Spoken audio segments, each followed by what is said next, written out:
आणि या ठिकाणी पुढचं सादरीकरण घेऊन येतोय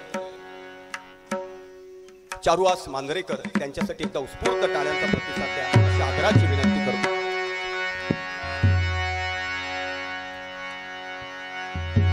एक नारदाचं कळ लावल्यानंतरचं गीत सादरीकरण करतोय, ऐका।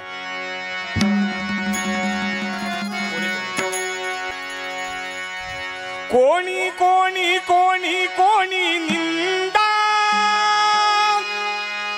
कोणी कोणी कोणी कोणी वंदा,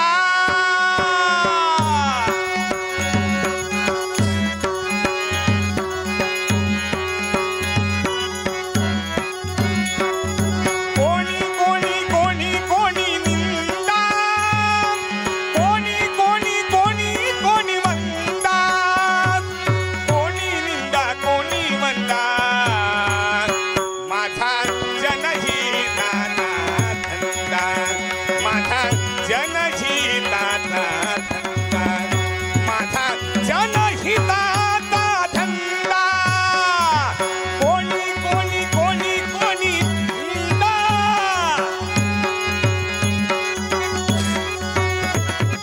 कोणी कोणी कोणी निंदा, कोणी कोणी कोणी वंदा, कोणी निंदा कोणी वंदा, माझा जनहिताचा धंदा, माझा जनहिताचा धंदा।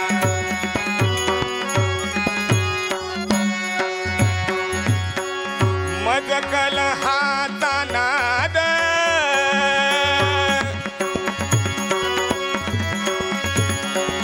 मज कलहाचा, मज कलहाचा, मज कलहाचा नाद, त्यात सत्य सत्य संवाद,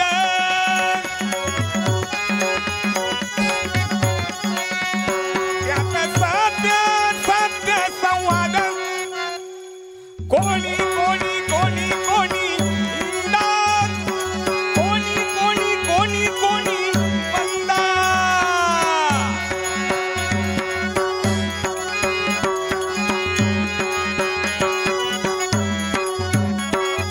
कोणी कोणी कोणी कोणी निंदा, कोणी कोणी कोणी कोणी वंदा, कोणी निंदा कोणी वंदा, माझा जनहिताचा धंदा, माझा जनहिताचा धंदा, माझा जनहिताचा नारायण।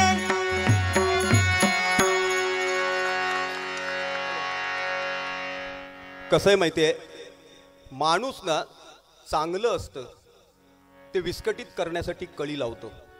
नारदानं वाईटातून चांगलं घडवण्यासाठी कळी लावल्या।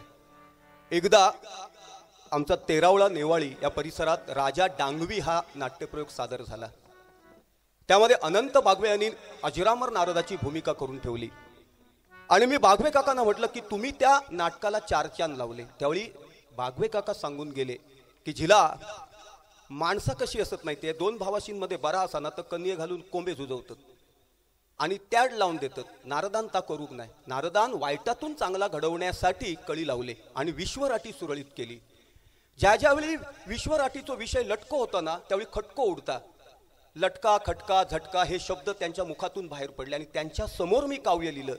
जेव्हा विषय होतो लटका त्यातून अवचित उडतो खटका, तोच खटका क्षणात करीतो विश्वराटीला लटका, तेव्हा लढवूनी शक्कल करीतो नारद विश्वराटीची सुटका, गरगर फिरतो गचा भौरा त्यात दानव मानव फसला, मदांध होऊनी रोज खेळतो कूटनीतीचा सट्टा।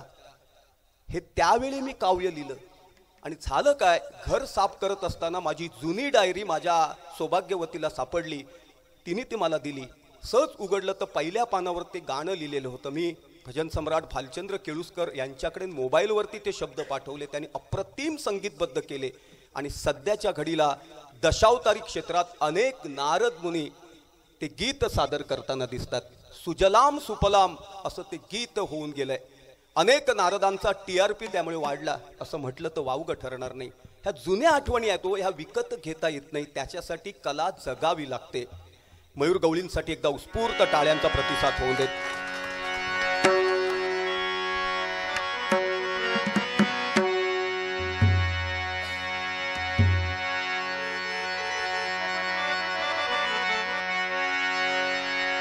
कृतार्थ करण्या जन्मा पुला नित्य भजा प्रभुवरा. कृतार्थ करण्या जन्मा पुला नित्य भजा प्रभुवरा. स्मरा हो हरिचरणासी स्मरा. स्मरा हो हरिचरणासी स्मरा हो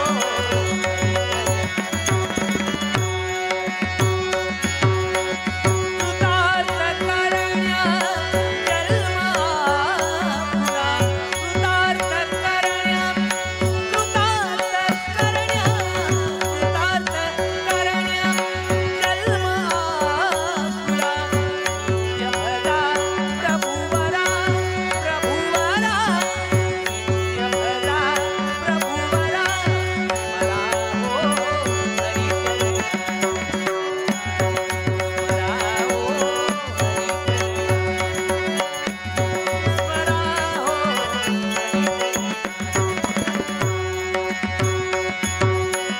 जिथे भक्तीने प्रभूचे गायन. जिथे भक्तीने प्रभूचे गायन. हे विराजे श्रीवत्सलांछन. तिथे विराजे श्रीवत्सलांछन. नामामृत हे अखंड सेवून. नामामृत हे अखंड सेवून.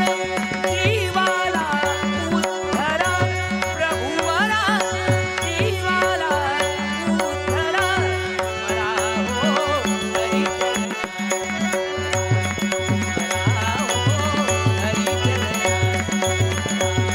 स्मरा हो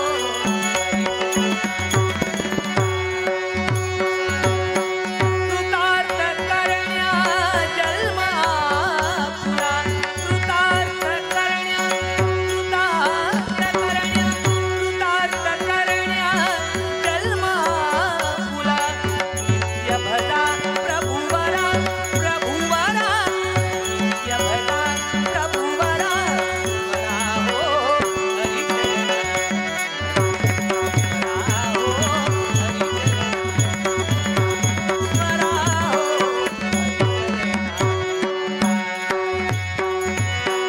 ज्ञान भक्तीच्या उजळूनी ज्योती. ज्ञान भक्तीच्या उजळूनी ज्योती. प्रभुनामाची गात आरती. प्रभुनामाची गात आरती. सहवासाच्या भाव फुलानी. सहवासाच्या भाव फुलानी. हरीचे पूजन करा प्रभुवरा. हरीचे पूजन करा. स्मरा हो हरिचरणा. स्मरा हो हरिचरणा. स्मरा हो कृतार्थ करण्या जन्मा पुला. कृतार्थ करण्या जन्मा पुला नित्य भजा प्रभुवरा. प्रभुवरा नित्य भजा प्रभुवरा. स्मरा हो हरिचरणा. स्मरा हो हरिचरणा. स्मरा हो हरिचरणासी स्मरा.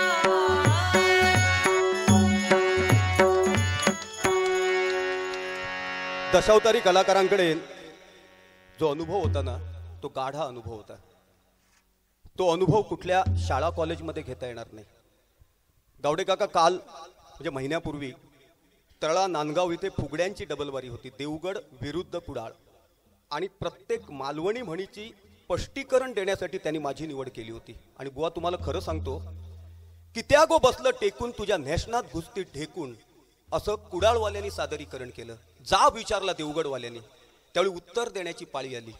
त्यावेळी मी काय सांगितलं माहितीये, पूर्वीच्या काळात एकत्र कुटुंब प्रणाली होती. पूर्वीच्या काळात एकत्र कुटुंब प्रणाली होती. तारुण्याच्या उंबरठ्यावर उभी असलेली एखादी तरुणी टेकून बसली ना, तर तिचे आजी आजोबा, काका काकी, आई वडील सांगायचे, चेडवा जवानीन भरलंस हा, टेकान बसतलस तर बस, पण बसताना आकरेकून बस, नाही तर समाजाच्या नजरेचे ढेकून तुझ्या नेसनात घुसतीत आणि त्यातून अनिती, अधर्म, अत्याचार घडात. बुवा तुम्हाला खरं सांगतो, एका स्पष्टीकरणाला 1900 रुपये बक्षीस आलं. आणि एक म्हातारी आली ना, म्हातारी ती लटपट करत आली आणि मला सांगितलं, तिने घोटीत हात घातले, 100 रुपये काढले, माझा हरवलेला बालपण माका मिळवून दिलास तुम्ही, असं तिने मला सांगितलं. आणि माझी बिदागी ठरली होती 4000 रुपये. आयोजक मंडळाने मला 2000 रुपये वाढवून दिले. एका वाक्यामुळे मळेवाड बदनाम झाली. आबा केसरकर दशावतारातले ख्यातनाम नटसम्राट होऊन गेले. त्यांनी मला सांगितलं, राजा सामंत, पूर्वीच्या काळात काय होतं माहितीये, राजेशाहीच्या काळात तंटामुक्तीच्या चावड्या मळेवाडीला होत्या. गावागावात भांडण झालं, गाव पातळीवर नाही मिटलं ना, तुम्ही काय मिटवतालास, आम्ही जाऊ मळेवाडी, तुम्ही काय मिटवतालात, आम्ही जाऊ मळेवाडी, असा सांगितला जाय. पण झाला काय, कालांतराने तिथे काही अनुचित प्रकार घडले, वाईट गोष्ट लवकर प्रसिद्धीस येते. त्यामुळे झालं काय, जच्या ठिकाणी लोकांनी झ लावला आणि पूर्ण मळेवाड बदनाम करून टाकली. पण त्या मळेवाडीमध्ये बघण्यासारखी अनेक तीर्थक्षेत्र आहेत, अनेक नटसम्राट त्या मळेवाडीनं संपूर्ण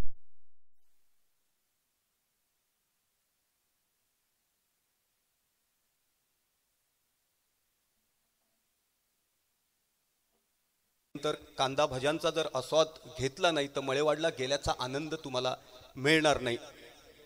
खूप लांब लांबचे लोक तिथे जातात. सांगायचं तात्पर्य म्हणजे काय, सिंधुदुर्गाच्या कलावैभवात शिरपेच खोवणारं मळेवाड गाव. फक्त झालं काय, वाईट गोष्ट ही प्रसिद्धीला येते, कारण दूध विकणाऱ्याला कितली घेऊन दारोदारी फिरावं लागतं. दारू विकणाऱ्याने डोंगरात दुकान घातलं तरी सुद्धा गल्ला रोकड असतो, बरोबर आहे ना. तर सांगायचं तात्पर्य म्हणजे काय की राजेशाहीच्या कालखंडामध्ये तंटामुक्तीच्या चावड्या तिथे जर तुम्हाला गाव पातळीवरती तुमचा तंटा मिटला नाही तर ज्याचा तंटा असायचा तो सांगायचा, तुम्ही काय मिटवतालास, आम्ही जाऊ मळेवाडी. आणि नंतर कालांतराने अनुचित प्रकार घडले. त्यामुळे झालं काय, वाईट गोष्ट प्रसिद्धीला आली आणि लोकांनी काय केलं, जच्या ठिकाणी झ लावला. सांगायचं तात्पर्य, ना गधा मारुती, गधा नसलेला मारुती, लोकांनी काय केलं, नागडा मारुती, त्या मारुतीला नागडा करून टाकला. सांगायचं तात्पर्य, आई वडील जिवंत असताना रात्री खोकायला लागले ना तर तांब्यावर कोण पाणी देत नाही, पण मेल्यानंतर गावाला बोलवून श्राद्ध घातलं जातं. मच्छी मार्केटात तोबा गर्दी असते, बापाला मासे आवडायचे, आईला मासे आवडायचे, पण जिवंतपणी कोणी इरड पण घातलेली नसतात. संत तुकारामाने सांगून ठेवलंय की आई वडिलांची सेवा ही पहिल्या क्रमांकाची. भक्ती आणि शक्ती नाण्याच्या दोन बाजू आहेत. भक्ती ज्यावेळी पाण्यात घुसते त्यावेळी ते पाणी राहत नाही, पाण्याचं तीर्थ बनतं. भक्ती ज्यावेळी अन्नात घुसते त्यावेळी ते अन्न राहत नाही, अन्नाचा महाप्रसाद बनतो. भक्ती ज्यावेळी प्रवासाला निघते त्यावेळी तो प्रवास राहत नाही, प्रवासाची वारी बनते. भक्ती ज्यावेळी घरात घुसते ना त्यावेळी ते घर राहत नाही, घराचं मंदिर बनतं. आणि अशा घरामध्ये विघ्नहर्ता वक्रतुंड गणपती गजानन विराजमान होतो. आणि ते पाहण्यासाठी भाग्यवंत म्हणून जन्माला यावं लागतं. भगत कुटुंबीय हे भाग्यवंत आहे. तुमच्या चेहऱ्यावरती भाव सांगतोय, भाग्यवंता घरी भजन कीर्तन, त्याची वाट पाहतो रघुनंदन. मी दाबोली मार्गे गेलो, मठ मार्गे गेलो ना तरी वेतुऱ्याच्या टिट्यावरती येणार, तर मला वेळेचं भान असतं. यानंतर एक सत्कार करायचा आहे. मगाशी ज्यांच्याबद्दल उत्स्फूर्त आणि उदंड बोललो ते बाळाशेठ या ठिकाणी उपस्थित आहेत. अनुभवाने त्यांचे काळ्याचे पांढरे झालेत. त्यांना मी या ठिकाणी येण्याची विनंती करतो. त्यांचा या ठिकाणी शाल श्रीफळ देऊन सत्कार केला जाईल.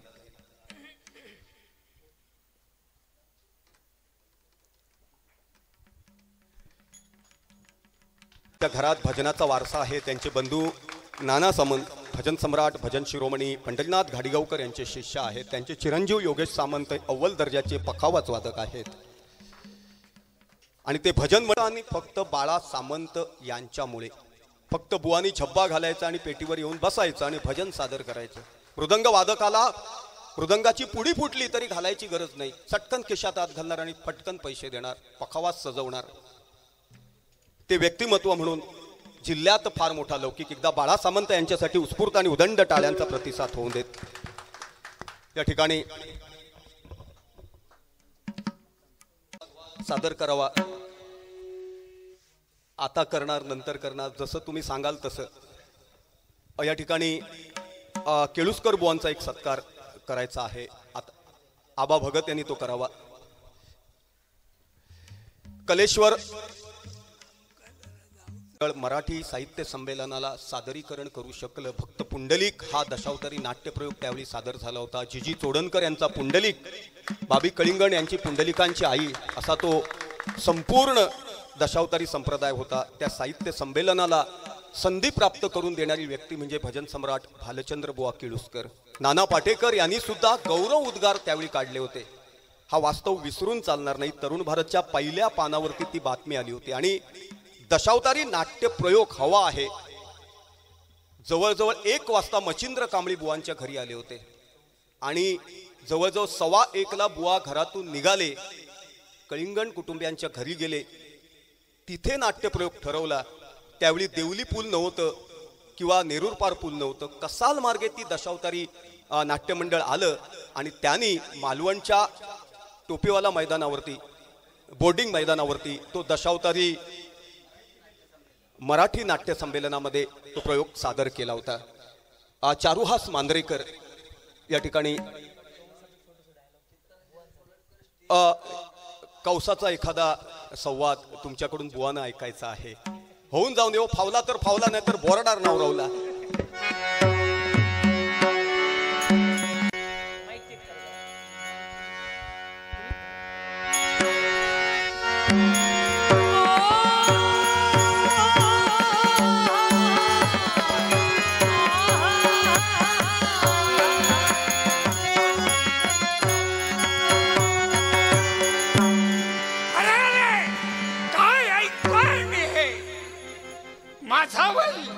माझा वैरी गोकुळात कलाकारांना वाढतोय. ही वार्ता कानी आल्यापासून माझ्या कालवा काल होत आहे. केव्हा तर वैरी हाती सापडेल समला झालाय. त्याचा नाश करण्यासाठी वसुदेव देवाकीला सुद्धा कारागृहात ठेवली. तिची सात मुला या कारागृहाच्या भिंताळावर आपटून ठार मारली. तरी सुद्धा तो 8वा जन्माला आला. आकाशवाणी झाली होती, जयली होती. तो सुद्धा गोकुळात गेला. केव्हा तो मला सापडेल आणि त्याला जगाच्या हार करी असं मला झालंय. काकांनी कलाकारांच्या अंगात कला भिनलेली असते आणि ती विकत घेता येत नाही, उष्णी घेता येत नाही. त्यासाठी कलाकार म्हणून जन्माला यावं लागतं. कलाकार म्हातारा होतो, महातारा होतो, कला म्हातारी होत नाही. तुकाराम गावडे यांच्यासाठी उत्स्फूर्त टाळ्यांचा प्रतिसाद होऊ दे. तुकाराम गावडे यांचा तारकासूर जसा गाजला तसा कौस गाजला, तसाच ययाती देव यांनी दुर्गेश नंदिनी मधला जादूगार सुद्धा गाजला. काली काली यश देनेवाली, बरोबर ना? तो हातात साप घेऊन तुकाराम गावडे प्रवेश करायचे आणि आपा दळवी यांची नंदिनी आणि दुर्गेश हा सादर करायचे गोविंद तावडे, बरोबर आहे ना? त्यानंतर इंद्रजित वत याच्यामधला बाबाजी आलव यांच्या नंतर इंद्रजित अजरामर करून ठेवला तो तुकाराम गावडे यांनी. आणि शनी प्रताप नाटकातील बाबी कळिंगण यांचा मारुती, दिलीप मेस्त्री तुमचे पठ्य शिष्य यांचा शनिदेव, आणि त्यामधली मारुतीची आई अंजनी ही जी तुम्ही सादर केली आहे ना, भैरवकरांनंतर त्या अंजनीला न्याय देणारा दशावतारी क्षेत्रातील एकमेव कलाकार, खलांचे अधिपती, 52 काशी अभिनयाचे सम्राट, भाषा प्राबल्याचे प्रवक्ते तुकाराम अण्णा गावडे यांच्यासाठी एकदा उत्स्फूर्त टाळ्यांचा प्रतिसाद होऊन दे. रांगणा तुळसुलीला जायचंय काका, प्रवास अगदी सुशागत करा गोव्याच्या भाषेत. तुम्हाला पुढील वाटचालीसाठी भरभरून शुभेच्छा देतो, मनपूर्वक आभार मानतो. आज भगत कुटुंबियांनी शाल, श्रीफळ आणि रोख रुपये 5000 या ठिकाणी धनादेश देऊन तुकाराम गावडे यांचा सन्मान केलेला आहे. मनपूर्वक आभारी. पुढील वाटचालीसाठी तुम्हाला भरभरून भरभरून शुभेच्छा. धन्यवाद. यानंतर यशवंत काका एखादं गाणं होईल आणि त्यानंतर यशवंत काका सादरीकरण करतील. बरोबर ना काका?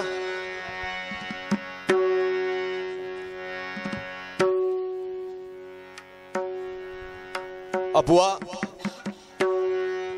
या ठिकाणी तुमचं संगीत आणि माझे शब्द, सुख दुःख भोग सारे, चारुहास मांजरेकर या गाण्यामुळे TRP घेऊन गेला.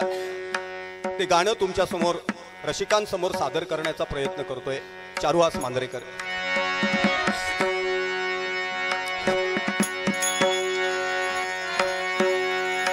सुख दुःख भोग सारे, सुख दिल ना कुणाला, सुख दुःख भोग सारे, सुख दिल ना कुणाला.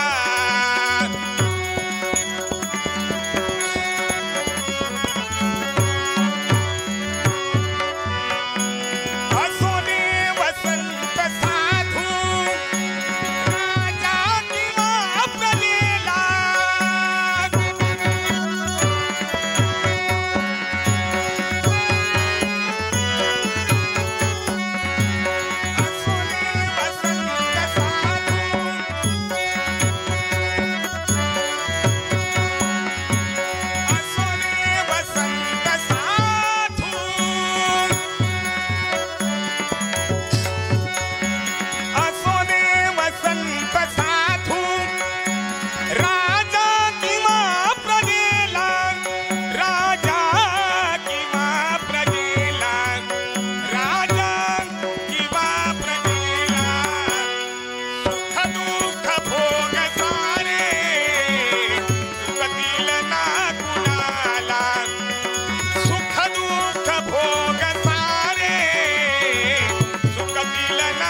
आहेत बघा. सुख दुःख भोग सारे चुकतील ना कुणाला. असू दे वसंत साधू राजा किंवा प्रजेला. वसंत ऋतू असू दे, साधू असू दे, संत असू दे किंवा राजा असू दे किंवा प्रजा असू दे. मित्र हो, अंबानी ग्रुप IPLचा संघ विकत घेऊ शकता. मृत्यू विकत घेण्याची बाजारपेठ कुठेही नाही. बरोबर आहे ना? म्हणून उद्याचा दिवस कसा येईल ते आज सांगता येत नाही. म्हणून तुम्हाला सांगतो, आज सत्कर्म केलं पाहिजे. म्हणून संत असं म्हणतात, सत्कर्माचे भरता रांजण देव वसेल तुझ्या हृदयात. मग मंदिरी जाऊनी माग गड्या तू देवाचे आभार. मंदिरात कशाला गेलो पाहिजे? देवाचे आभार मानण्यासाठी. माणूस म्हणून तुम्हाला जन्माला घातलंय. माझ्या परीनं मी सत्कर्म करत आलोय. काय चुकलं माकलं तर पायाखाली घाल. पण माणूस काय करतो? अतृप्त आत्मा. तो वाण्याच्या दुकानात जातो लिस्ट घेऊन, तशी देवळात लिस्ट घेऊन जातो आणि सदैव मागत राहतो, सदैव मागत राहतो. मग परमेश्वर त्याला काट्यात मारतो आणि मग तो परमेश्वराच्या नावानं बोंब मारतो. म्हणून तुम्हाला सांगतो, संतांचं आचरण करा. संतांनी सांगितलंय, जन्मोजन्मी आम्ही बहुपुण्य केले, तेव्हा त्या विठ्ठले कृपा केली. पुढचा दिवस, पुढचा काळ चांगला आला पाहिजे तर काय केलं पाहिजे माहिती आहे? काळाचं प्रतीक उंदीर मामा. उंदीर मामा सगळ्यांना कुडतडत असतो. म्हणून काय केलं पाहिजे? काळाचं प्रतीक असणाऱ्या उंदीर मामावरती विराजमान झालेल्या त्या विघ्नहर्त्याची पूजा केली पाहिजे. मग भविष्य काळ सुखाचा येणार. हा वास्तव सत्य आणि सत्य आहे. आणि म्हणूनच भगत परिवारानं त्या विघ्नहर्त्याचं पूजन केलं, भजन केलं, कीर्तन केलं, नामस्मरण केलं, अन्नदान केलं. त्यांच्यासाठी एकदा उत्स्फूर्त टाळ्यांचा प्रतिसाद होऊ दे ही आग्रहाची विनंती करतो. यशवंत काका तेंडुलकर या ठिकाणी कसं आहे माहिती आहे, तब्येत त्यांची बरी नसते. त्यामुळे सुरुवातीच्या कालखंडामध्ये जे तुम्ही त्यांच्याकडून अनुभवलेला आहात, म्हणजे गावस्करला सांगितलं आता बॅट घ्या आणि मैदानात उतर, मार्गदर्शन तो करू शकतो, परंतु पूर्वीसारखी बॅटिंग आता होणार नाही हो. त्यामुळे कलाकार हा कलाकाराच्या ठिकाणी योग्य असतो. चारू मांजरेकर रोजची 6 भजनं, वारकरी भजनं, उबादांडा वेंगुर्ले, पांढरेचारमध्ये गायचा आवाज. लता मंगेशकर येऊन गावची भजनं नाही करणार. 11 दिवसाची भजनं गावच्या बुवालाच करावी पाहिजे. जर ती केली नाही तर सुनामी येणार, भजन मंडळ फुटणार, गावात वादंग निर्माण होणार. त्यामुळे माझं असं म्हणणं आहे की हुस्ताद गायक कलाकार त्याच्याही पेक्षा पूर्वी मी गातो वाडीवाडीतल्या भजनी बुवांची. एकदा चारूसाठी उत्स्फूर्त टाळ्यांचा प्रतिसाद होऊन दे. पुढची धुरा यशवंत काकांकडे सुपूर्द करतो. धन्यवाद. तर सर्व गणपतीचे भक्तजन हो,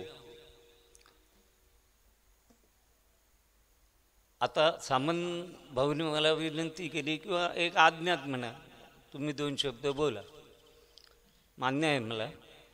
पण माझं कसं होतं, आत्ता चारू आज सांगू शकतील, राजाभाऊ सांगू शकतील, आत्ता व्हिलन आहेत, आत्ता राजा आहेत, 1 नंबर 2 नंबर हे जे सगळे आहेत, सुधीर कलिंगनाला मी लिहून दिलेल्या नीतीचा मागोवा घेऊन आहेत कॅसेटची त्याची. कारण सुधीर 13-14 वर्षाचा असताना बाळान सुधीर लवंकुश याच्यातून त्यांना दशावतार शिकविलं आणि त्याच्यानंतर तो जाणून घेण्याची त्याची शक्ती फार वेगळी होती. त्यामुळे माझ्यासमोर प्रश्न पडायचा, मी आज बोललेला तो उद्या आधी गेला की तो बोलून मोकळा व्हायचा, माझ्याजवळ काय नाही. पण तेव्हापासून म्हणा, त्याच्या आधीपासून म्हणा, आता अण्णा मगाशी सुंदर सुरेख संवाद बोलले राक्षसाचा. माझं तसं नव्हतं. माझं होतं कसं, भूमिका आली की त्या भूमिकेला जे पाहिजे तो प्रस्ताव, म्हणजे आमची जी पहिलं भाषण व्यक्तिगत असतं ते माझं असायचं. देवदानवाचे वगैरे अशा गोष्टी नाही. आता आख्यान कुठचं आहे तर गोकर्ण महाबळेश्वर. आता ह्याने मगाशी आठवण काढली, गोकर्ण महाबळेश्वराच्या वेळी मी शंकर करायचो आणि आमचे जिजी तोडणकर रावण करायचं. काही कारणाने ते 2-3 दिवस कंपनीत आले नाही, तर मग मी रावण करायचो. पण त्यांचा रावण वेगळा, माझा रावण वेगळा. म्हणजे लोकांची प्रशस्ती पत्र असतात. आम्ही कलाकार आमच्यात कधी भेदाभेद करत नाही. मला तर असं एक बक्षीस झालं, यशवंत, अंगदेहानं जिजीचा रावण पण भाषाशैलीनं तुझा रावण. असं ते लोकांची मतं असतात, आमची मतं काही नसतात. तसंच आत्ता याने मला सांगितलं मी कोणाबद्दल बोलावं, कारण माझी सवय यायचं आहे, अख्ख्यान ज्यावेळी आमचं ठरतं झोपायच्या आधी, आज गोकर्ण महाबळेश्वर, उद्या दुसरं, त्यावेळी आमच्या वाट्याला येणारी भूमिका आणि त्याचं भाषण रंगमंचावर जाण्याआधी माझ्या डोक्यात काही नसतं. रंगायचं, जायचं. गेल्याच्या नंतर थापेबरोबर पाऊल पडल्याच्या नंतर बाहेर पडेल तो आवाज आणि बाहेर पडेल ती नीतिमत्ता, असा माझा स्वभाव. आणि त्याच्यामुळे काय झालं, मी अनेक तऱ्हेच्या नीती आणि संवाद, संस्कृत सुभाषितं हे मी सुधीरला देऊ शकलो. आणि तो जाणून घेणारा असल्यामुळे त्यानं ते पटकन इतरांपेक्षा जाणून घेतलं, म्हणून तो लोकराजा ठरला. पण बेटा, मरेपर्यंत कुठेही सत्कार असू दे, माझं गुरु म्हणून नाव सांगितल्याशिवाय कधी राहायचं नाही. आपल्या बापाचं कधी सांगायचं नाही, पण माझं. आणि मी त्याच्यासाठी मेहनतही घेतलेली होती. सांगायचा मुद्दा हा की नंतर तो मोठा झाला, अनेक भूमिका त्याच्या वाट्याला येऊ लागली. तसं तसं तो आधी जायला लागला, मी मागून जायला लागलो. आणि आमच्यासमोर ही समस्या निर्माण व्हायची. परत त्याचं जे पाठांतर झालं, मी आधी गेलो तर मला तो सांगायचा, काका माका शिल्लक काय तर ठे आणि मग बोला. तर मग मला दुसऱ्या बाजूनं जावं लागत असे आणि दुसरी नीती बोलता बोलता तयार करून मी बोलत असे. असू द्या, तो विषय भूतकाळाचा झाला. पण आता याने सांगितल्यामुळे आता आपल्यासमोर बाप्पाच आहेत. आणि त्याच्यातील बाप्पांचे पिता श्री शंकर, म्हणजे जेणेकरून बाप्पांचं वर्णन येईल अशा तऱ्हेचे 2 शब्द म्हणजे नीती मी बोलतो. शंकर. ओम नमः शिवाय, ओम नमः शिवाय, ओम नमः शिवाय. अरे वा,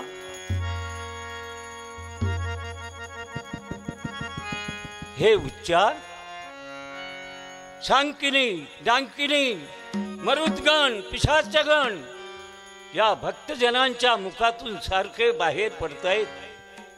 मी इथे येतात सारा कैलास या षडाक्षरी मंत्रानं दुमदुमून गेला आहे. तुम्हा सर्वांना माझे आशीर्वाद आहे. पण हो, अरे पुढं पाय करून कोण नाचतोय? लंबोदरा तू, वा वा, तुलाही माझे आशीर्वाद आहे. पण वेड्या, तुझ्याकडं पाहिलं की मागील गोष्टीची आठवण होते. एक वेळ देव दानवात नव्हे तर साऱ्या ऋषीमंडळात स्पर्धा ठरली. देवादी देव कुणाला म्हणावा, सर्व प्रथम पूजन कुणाचं करावं याच्यावर तो वादांग झाला. आणि निर्णयही तिथंच घेतला गेला. जी देवता वा दानव, जो ऋषी विश्व पर्यटन करून जो प्रथम येईल त्याला अग्रपूजेचा मान द्यायचा. झालं, ठरलं. इंद्रादी देव आपापल्या वाहनात बसून निघून गेले. माझा षडानंद मयुराडून होऊन वायुवेगानं निघाला. पण अशा वेळी प्रकृती आणि पुरुष कैलासी आम्ही स्थिर होतो. पण वेड्या, तू खाली मान घालून अश्रू ढाळत होतास. गिरिजेने मला म्हटलं, नाथदेवा, गजानन रडतोय, दुःखी झालाय. कारण त्याचं वाहन मूषक लहान आणि उदर पोट मोठं असल्यानं त्याला पृथ्वी पर्यटनाच्या शर्यतीत भाग घेता येत नाही. मी म्हटलं, गिरिजय, खरं आहे तुझं म्हणणं. कारण तू एक जगातील अशी शिल्पकार आहेस की हे शिल्प घडविताना गजाननाचं उदर मोठं केलंस मळीच्या आधारानं.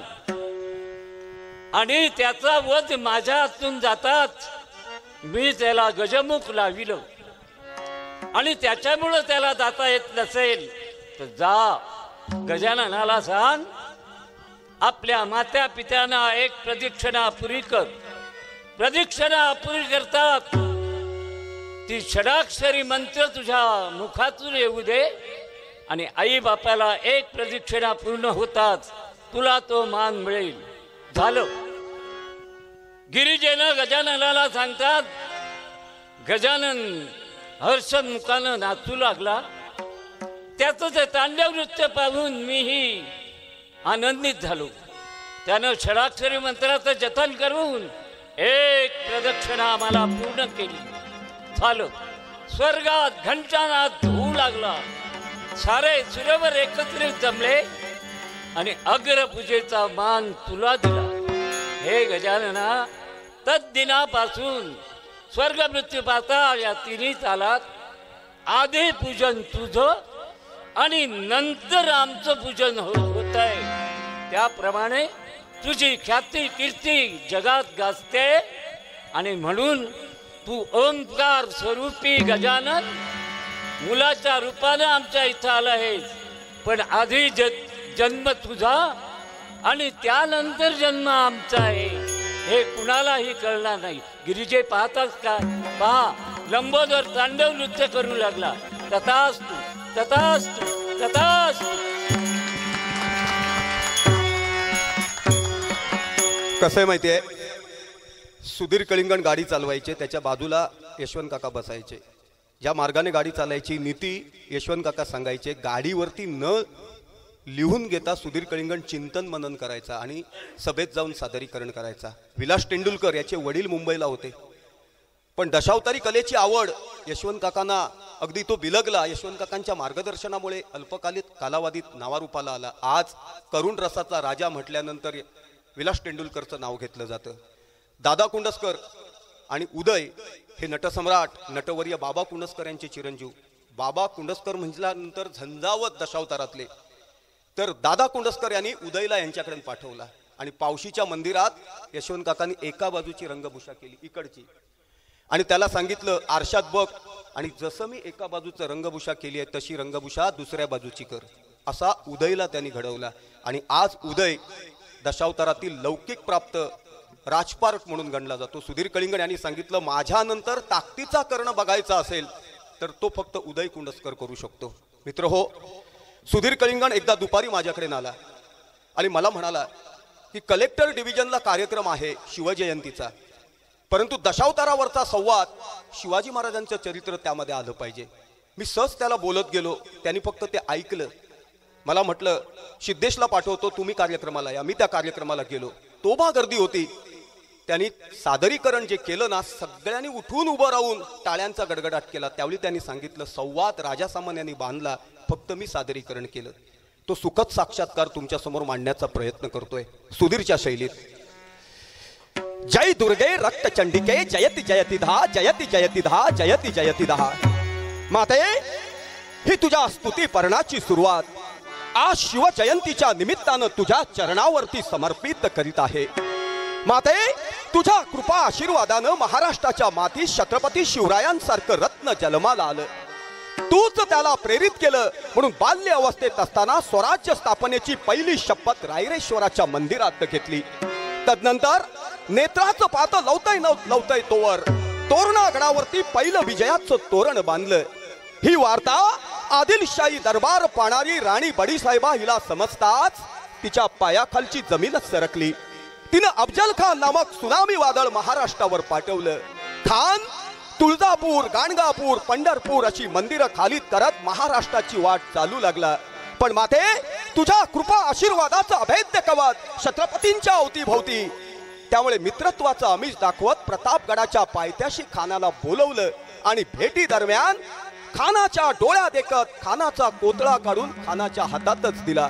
ह्या दगावा खान कोकलत बोंबलत जमिनीवरती कोसळला आणि महाराष्ट्राचं भगवा निशान पुन्हा एकदा डौलानं डोलू लागलं. त्याला म्हणतात लोकराजा सुधीर कलिंगण. किती जेबीचं मेमरी कार्ड होतं मला माहिती नाही. मित्र हो, कधीतरी पेटी मास्टर नाही आला ना, मालवण पट्ट्यामध्ये नाटक असलं आणि पेटी मास्टर नाही आला ना, तर बिंदास आपल्या सवंगड्यांना तो सांगायचा केळुसकर बुवांकडे जा, त्यांका घेऊन ये. केळुसकर बुवा साथ करतले. अचानक अनेक वेळा केळुसकर बुवांनी कलेश्वर दशावताराची सेवा केली आहे. त्यावेळी साऊ नांदोसकर हे पखवाजावरती साथसंगत करायचे. हा वास्तव सत्य आणि सत्य आहे. आणि केळुसकर बुवांनी संगीतबद्ध केलेलं हर हर हरेश्वरा करुणानंदा नटेश्वरा हे कृष्णा पवार बुवांना केळुसकर बुवांनी दिलं. सवारी गीत. कृष्णा पवार रातोरात सम्राट झाला. ती कॅसेट घेऊन विठ्ठल गावकर दशावतारात आला. त्याचा नारद अजरामर झाला. आज मी तुम्हाला सांगतो की कृष्णा पवार असोत किंवा विठ्ठल गावकर असोत, दशावतारातील अविभाज्य घटक विठ्ठल गावकर आणि भजनातील अविभाज्य घटक भजन शिरोमणी भजन सम्राट कृष्णा पवार, या सगळ्या आठवणी तुम्हाला का सांगितल्या की मित्रांनो, त्यासाठी कला जगावी लागते, जोपासावी लागते. ज्यावेळी बाबी कलिंगण यांचा लव अंकुश गाजला ना, कंपनीतले 7 कलाकार अचानक गेले. झाराप इथे बोक्याच्या दुकानावरती स्वतः मालक बाबी कलिंगण डोक्याला हात लावून बसले. त्यावेळी 2 व्यक्ती बाबी कलिंगण यांच्या पाठीशी खंबीरपणे उभ्या राहिल्या. एकाचं नाव होतं यशवंत काका तेंडुलकर आणि दुसऱ्या कलाकाराचं नाव होतं बाबूराव आशियेकर. यांनी बाबी कलिंगण यांना सांगितलं, मालक घाबरा नका, कलाकार आम्ही घेऊन येतो, रोज शिता नवी. परंतु दशावताराचा डाव त्यांनी मोडायला दिला नाही. त्यानंतर बाबी कलिंगणांची कलेश्वर दशावतार सुपर डुपर हिट ठरली. तर मित्रांनो, ह्या सगळ्या गोष्टी का सांगतो, कारण त्या कधी विसरता येणार नाही. सूर्य चंद्र असेपर्यंत त्या हृदयाच्या कप्पीत माझ्यासारख्या कलाकाराने साठवून ठेवल्यात. क्षणाक्षणाला त्या सुखद आठवणी मला प्रेरित करत असतात. एकदा ह्या सर्व कलाकारांसाठी उत्स्फूर्त आणि उदंड टाळ्यांचा प्रतिसाद होऊ दे ही आग्रहाची विनंती. दशावतारातील प्रणय धुंदी आणि त्याच्यातील एक अविभाज्य घटक असलेलं प्रणयानं पुलकित झालेलं असं गीत मयूर गवळी आपल्या समोर सादर करण्यासाठी सज्ज होत आहेत. या ठिकाणी बक्षीस आलेलं आहे. बक्षीस दात्यांचं नाव आहे आप्पा वराडकर. आप्पा वराडकर माजी सैनिक आहेत आणि अनेक कलाकारांच्या पाठीशी उभे असतात. मगाशी अक्षय सातार्डेकर यांनी सांगितलं, कीर्तन चालू असेल तर सटकन खिशात हात घालणार आणि फटकन बक्षीस रूप या ठिकाणी उपलब्ध करून देणार. ते आशीर्वाद असतात. त्यांच्यासाठी एकदा उत्स्फूर्त आणि उदंड टाळ्यांचा प्रतिसाद होऊन देत.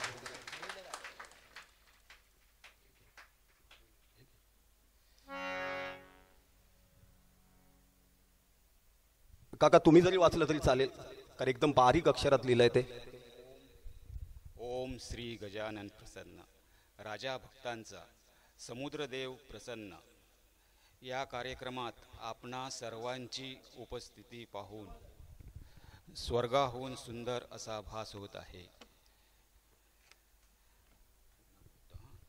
श्री गजानन प्रसन्न, राजा भक्तांचा समुद्रदेव प्रसन्न.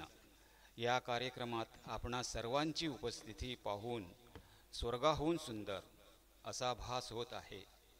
पाऊस वरून राजाचे सुद्धा आशीर्वाद आहेत. तुमच्या सर्वांच्या उपस्थितीमुळेच वायरी, मालवण, सिंधुदुर्ग, महाराष्ट्र, दिल्ली, भारत देश ताट मानेने उभा आहे आणि पुढे सुद्धा ताट मानेने उभाच राहील. भारत माता की जय. नमस्कार काका. काकांनी या ठिकाणी बक्षीस जे दिलेलं आहे, या ठिकाणी 900 रुपयांचं पारितोषिक काकांनी सर्व कलाकारांसाठी या ठिकाणी सुपूर्द केलंय. त्यांचा मनपूर्वक आभारी. एकदा उत्स्फूर्त आणि उदंड टाळ्यांचा प्रतिसाद होऊ दे. काका, तुमच्या पुढील वाटचालीसाठी भरभरून शुभेच्छा. विघ्नहर्ता वक्रतुंड गणपती गजाननाच्या चरणी प्रार्थना करतो की भविष्य काळात तुम्हाला निरोगी दीर्घायुष्य लाभू दे, तुमच्या घरात सदोदित सौख्य नांदू दे आणि आर्थिक स्वरूपाची बरकत तुम्हाला सदोदित प्राप्त होऊ दे. मनपूर्वक आभार, धन्यवाद. प्रणय धुंदीचं एक गीत आपल्या समोर सादर करण्यासाठी सज्ज होतोय मयूर गवळी.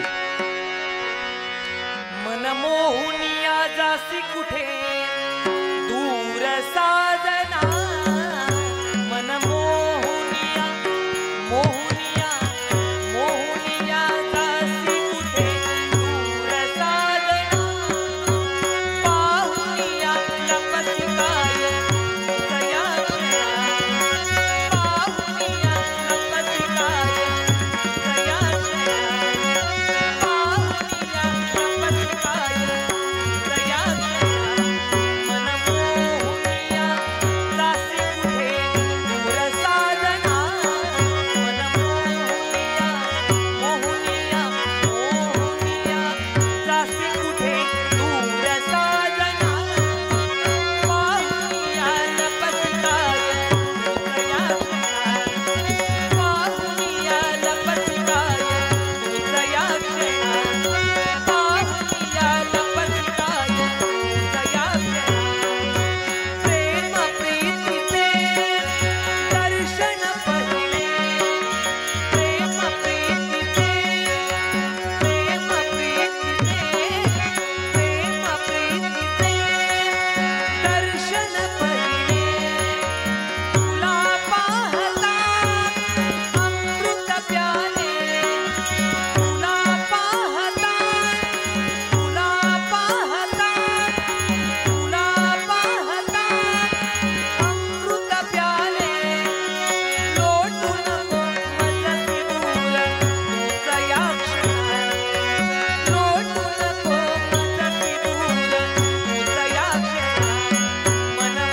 अगं बाई, काय सांगावं तरी यांना.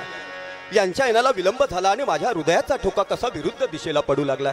तुम्ही याल तुमच्या मधुअशा मांडीवर गाढ निद्रा घेणे असं मनापासून वाटतं, पण शास्त्रकुलात तुमचा जन्म, नित्यशः तुमचं उशिरा न येणं, म्हणून अधीर झालेलं मन गाऊ लागलंय. ऐका नाथ ऐका, किती उदास जीव झाला, किती उदास जीव झाला, किती उदास जीव झाला.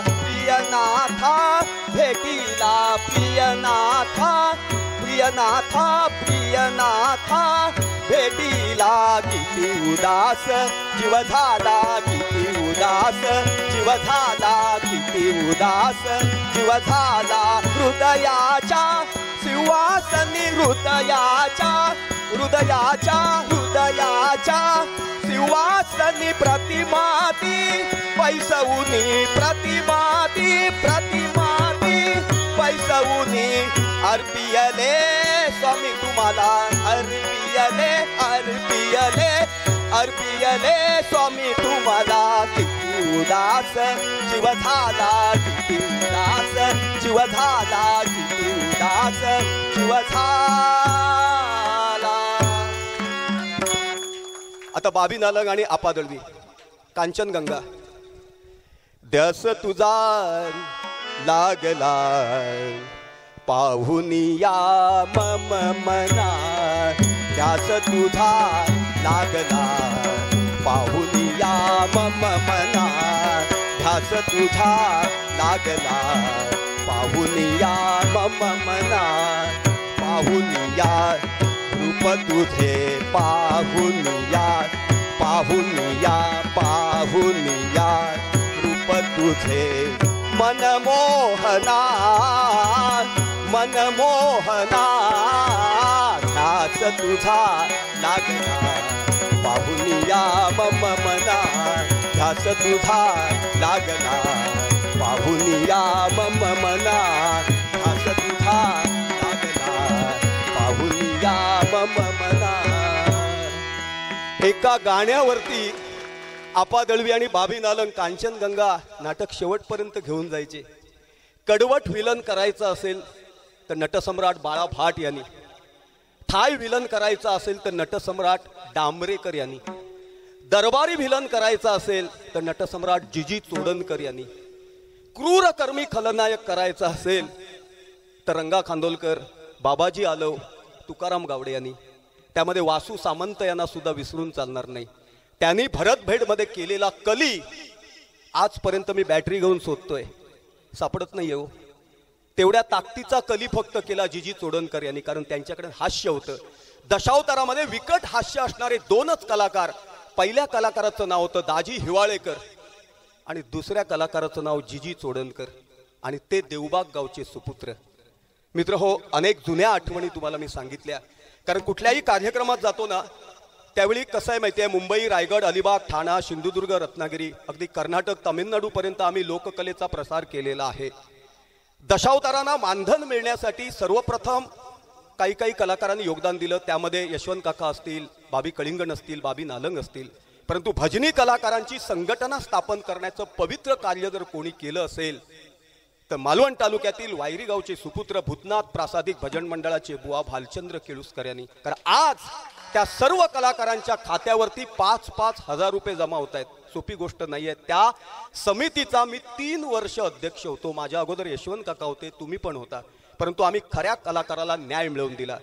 दशावतारात झाडांचे टाळ लावून भूमिका केली जायची चारू, परंतु पहिल्यांदा आकर्षक ड्रेस दशावतारात जर कोणी आणले असतील ना तर रमेश चव्हाण, मुक्काम पोस्ट देवली, झाकपाक कपडे. आणि ते बलराम करायचे ना, बलराम त्यांनी कधीच गदा घेतली नाही, खांद्यावरती ते नांगर घ्यायचे, नांगर. असा कलाकार होणे नाही हो. मी त्या दिवशी त्याच्या सत्काराला मी गेलो आणि वृद्धापक काळाकडे झुकलेली व्यक्ती पाहिल्यानंतर डोळ्यात पाणी आलं, कारण तो काळ सोशल मीडियाचा नव्हता. परंतु त्यांनी जे करून ठेवलं त्या काळात, 52 काशी अभिनयाचे सम्राट असे कलाकार पाहायला आम्हाला मिळाले ना, आम्ही स्वतःचं भाग्य समजतो. एका क्षणात तुम्हाला सांगतो, रंगा खानोलकर कामगार कल्याणचं परीक्षण करून गांधी चौकात आले. गांधी चौकात अशोक वर्धम यांचं ऑफिस, तिथे बाळा पावसकर 24 तास सेवा उपलब्ध असायचे. त्यांना दशावताराचा होलम समजलं जायचं. खै नाटक असा, कोणाची जत्रा खै काय, त्यांनी पानं खाल्ली तेवढी कोणी खाल्ली नसतील असा माझा अनुभव सांगतो. ग्रीनिज बुकमध्ये त्यांची नोंद केली गेली असेल. गांधी चौक सगळ्यात तांबडा कोणी केला असेल तर तो बाळा पावसकर यांनी, पिचकाऱ्या मारून. परंतु मित्रांनो, तुम्हाला खरं सांगतो की त्यांच्या ऑफिसमध्ये रंगा खांदोलकर आले आणि बाळा पावसकर त्यांना सांगू लागले, रंगा भाऊ, काल एक माणूस ना सख्या भावाशी गाली घाली होतो, वाट अडवतलंय, हा अडवतलंय, ता अडवतलंय, पैसो भरपूर असा माझ्याकडे, सकाळी अटॅक येऊन गेलो. रंगा भाऊ म्हणाले, काल त्या का सांगात केलंय, पण तो ऐकण्याच्या मनस्थितीत नाही होतो. अरे माका सांग, उद्या आपल्या समोर काय वाढून ठेवला त्याची वल्गना आपण आता करू शकतो का? नाही. मग तिथे ते बोलत असताना मी अशोक वर्धम यांच्या टेबलावरचं तिकीट घेतलं आणि मागे शब्द लिहिले, करू नको मानवा कधी कुणाची निंदा, उद्या काय घडे त्याचे भाकीत करशील का. जन्माची कल्पना आम्हा अधीरे मिळते. जन्माची कल्पना आम्हाला कधी मिळते? 9 महिन्यापूर्वी. मग आपण कुठल्या तरी हॉस्पिटलमध्ये नाव बुक करतो, बरोबर आहे ना. मुलगा झाला तर मुलगा, मुली झाली तर मुली. पूर्वीच्या काळात. आता मुलगा झाला काय झाला? शिजर झाला. चेडू झाला काय झाला? शिजर झाला. 2 लाख रुपये ठेवू आहेत खात्यावर, बरोबर ना. तर मित्रांनो, जन्माची कल्पना आम्हा अधीरे मिळते, पण मृत्यू घाली तो घाला अचानक सावरशील का. कितीक घडले वीर येथे, कितीक गेले बग मातीत ते, त्यातून बोध तू घेशील का, उद्या काय घडे त्याचे भाकीत करशील का. मग उद्याचा दिवस चांगला आला पाहिजे तर आज काय केलं पाहिजे? म्हणून संत असं सांगतात, म्हणून तुम्ही हो प्रभूशी भजावे, प्रभू चरणासी लीन व्हावे, तैसे करशील का, उद्या काय घडे त्याचे भाकीत करशील का. मयूर गवळी सादरीकरणासाठी सज्ज होतोय. माझ्यासाठी नव्हे तर ह्या संपूर्ण परिवारासाठी एकदा उत्स्फूर्त आणि उदंड टाळ्यांचा प्रतिसाद होऊ दे. भगत परिवारांकडून माझ्यासाठी 500 रुपयांचं पारितोषिक आलेलं आहे. अनिल भगत यांच्याकडून उभ्या दांड्यावरून नवरा कुणाचा येतो एक झलक दाखवायला त्यांनी सांगितलं. नवरा उभ्या दांड्यावरचा आलेला आहे चारुहास मांजरेकरच्या रूपात. सूट बूट में आया कन्हैया बैंड बजाने को, चेहरे की मुस्कान सजने सजाने से नहीं आती, खुदा जब हुस्न देता है तो मुस्कान आई जाती है. उभ्या दांड्यावरी नवरा कुणाचा येतो, उभ्या दांड्यावरी नवरा कुणाचा येतो, त्याच्यात रवल्या गो रवल्या मातीचा, त्याच्यात रवल्या गो रवल्या मातीचा, याचे यजमानी गो यजमानी पेटे वाटे, याचे यजमानी गो यजमानी पेटे वाटे, उभ्या दांड्यावरी नवरा कुणाचा येतो, उभ्या दांड्यावरी नवरा कुणाचा येतो, उभ्या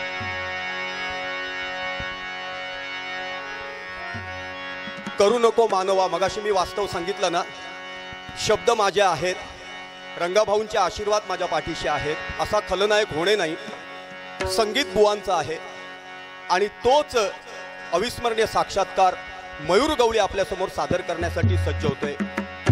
गाणं रेकॉर्ड करून घेतलं तरी चालेल, कारण हे शब्द आणि असं संगीत तुम्हाला परत मिळणार नाही. ज्यावेळी सन्माननीय आमचे मार्गदर्शक राजाभाई सामंत यांनी याची रचना केली, त्यावेळी मला आठवतं मी आणि राजाभाऊ आम्ही दोघेजण भजन सम्राट गुरुवर्य केळुसकर बुवांकडे आम्ही गेलो.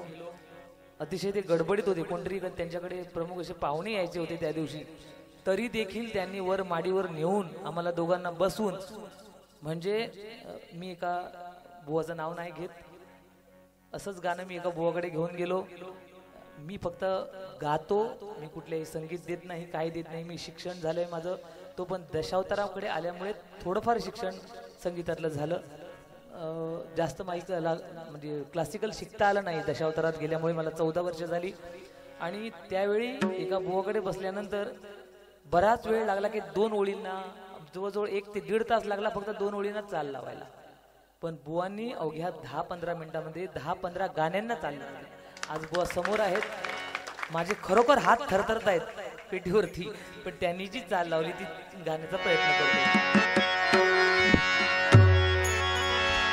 करू नको मानवा कधी कुणाची निंदा, करू नको मानवा कधी कुणाची निंदा, काय घडे उद्या. बुवांचा आवाज तर भयानक होता त्या दिवशी, मी ऐकला त्यावेळी. आणि त्यांनी जे गायलं तर अजूनही हृदयाच्या एका कप्प्यात गायलेलं आहे. फक्त तो गाण्याचा प्रयत्न करतो. काय घडे उद्या ते, नाहीच जमणार बुवा.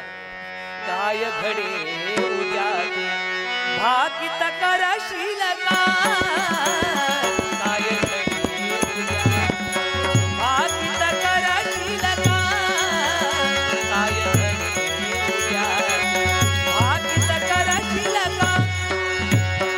करू नको मानवा कधी कुणाची निंदा, करू नको मानवा कधी कुणाची निंदा, काय घडे उद्या भाकीत करशील का, काय घडे उद्या भाकीत करशील का, काय घडे उद्या भाकीत करशील का.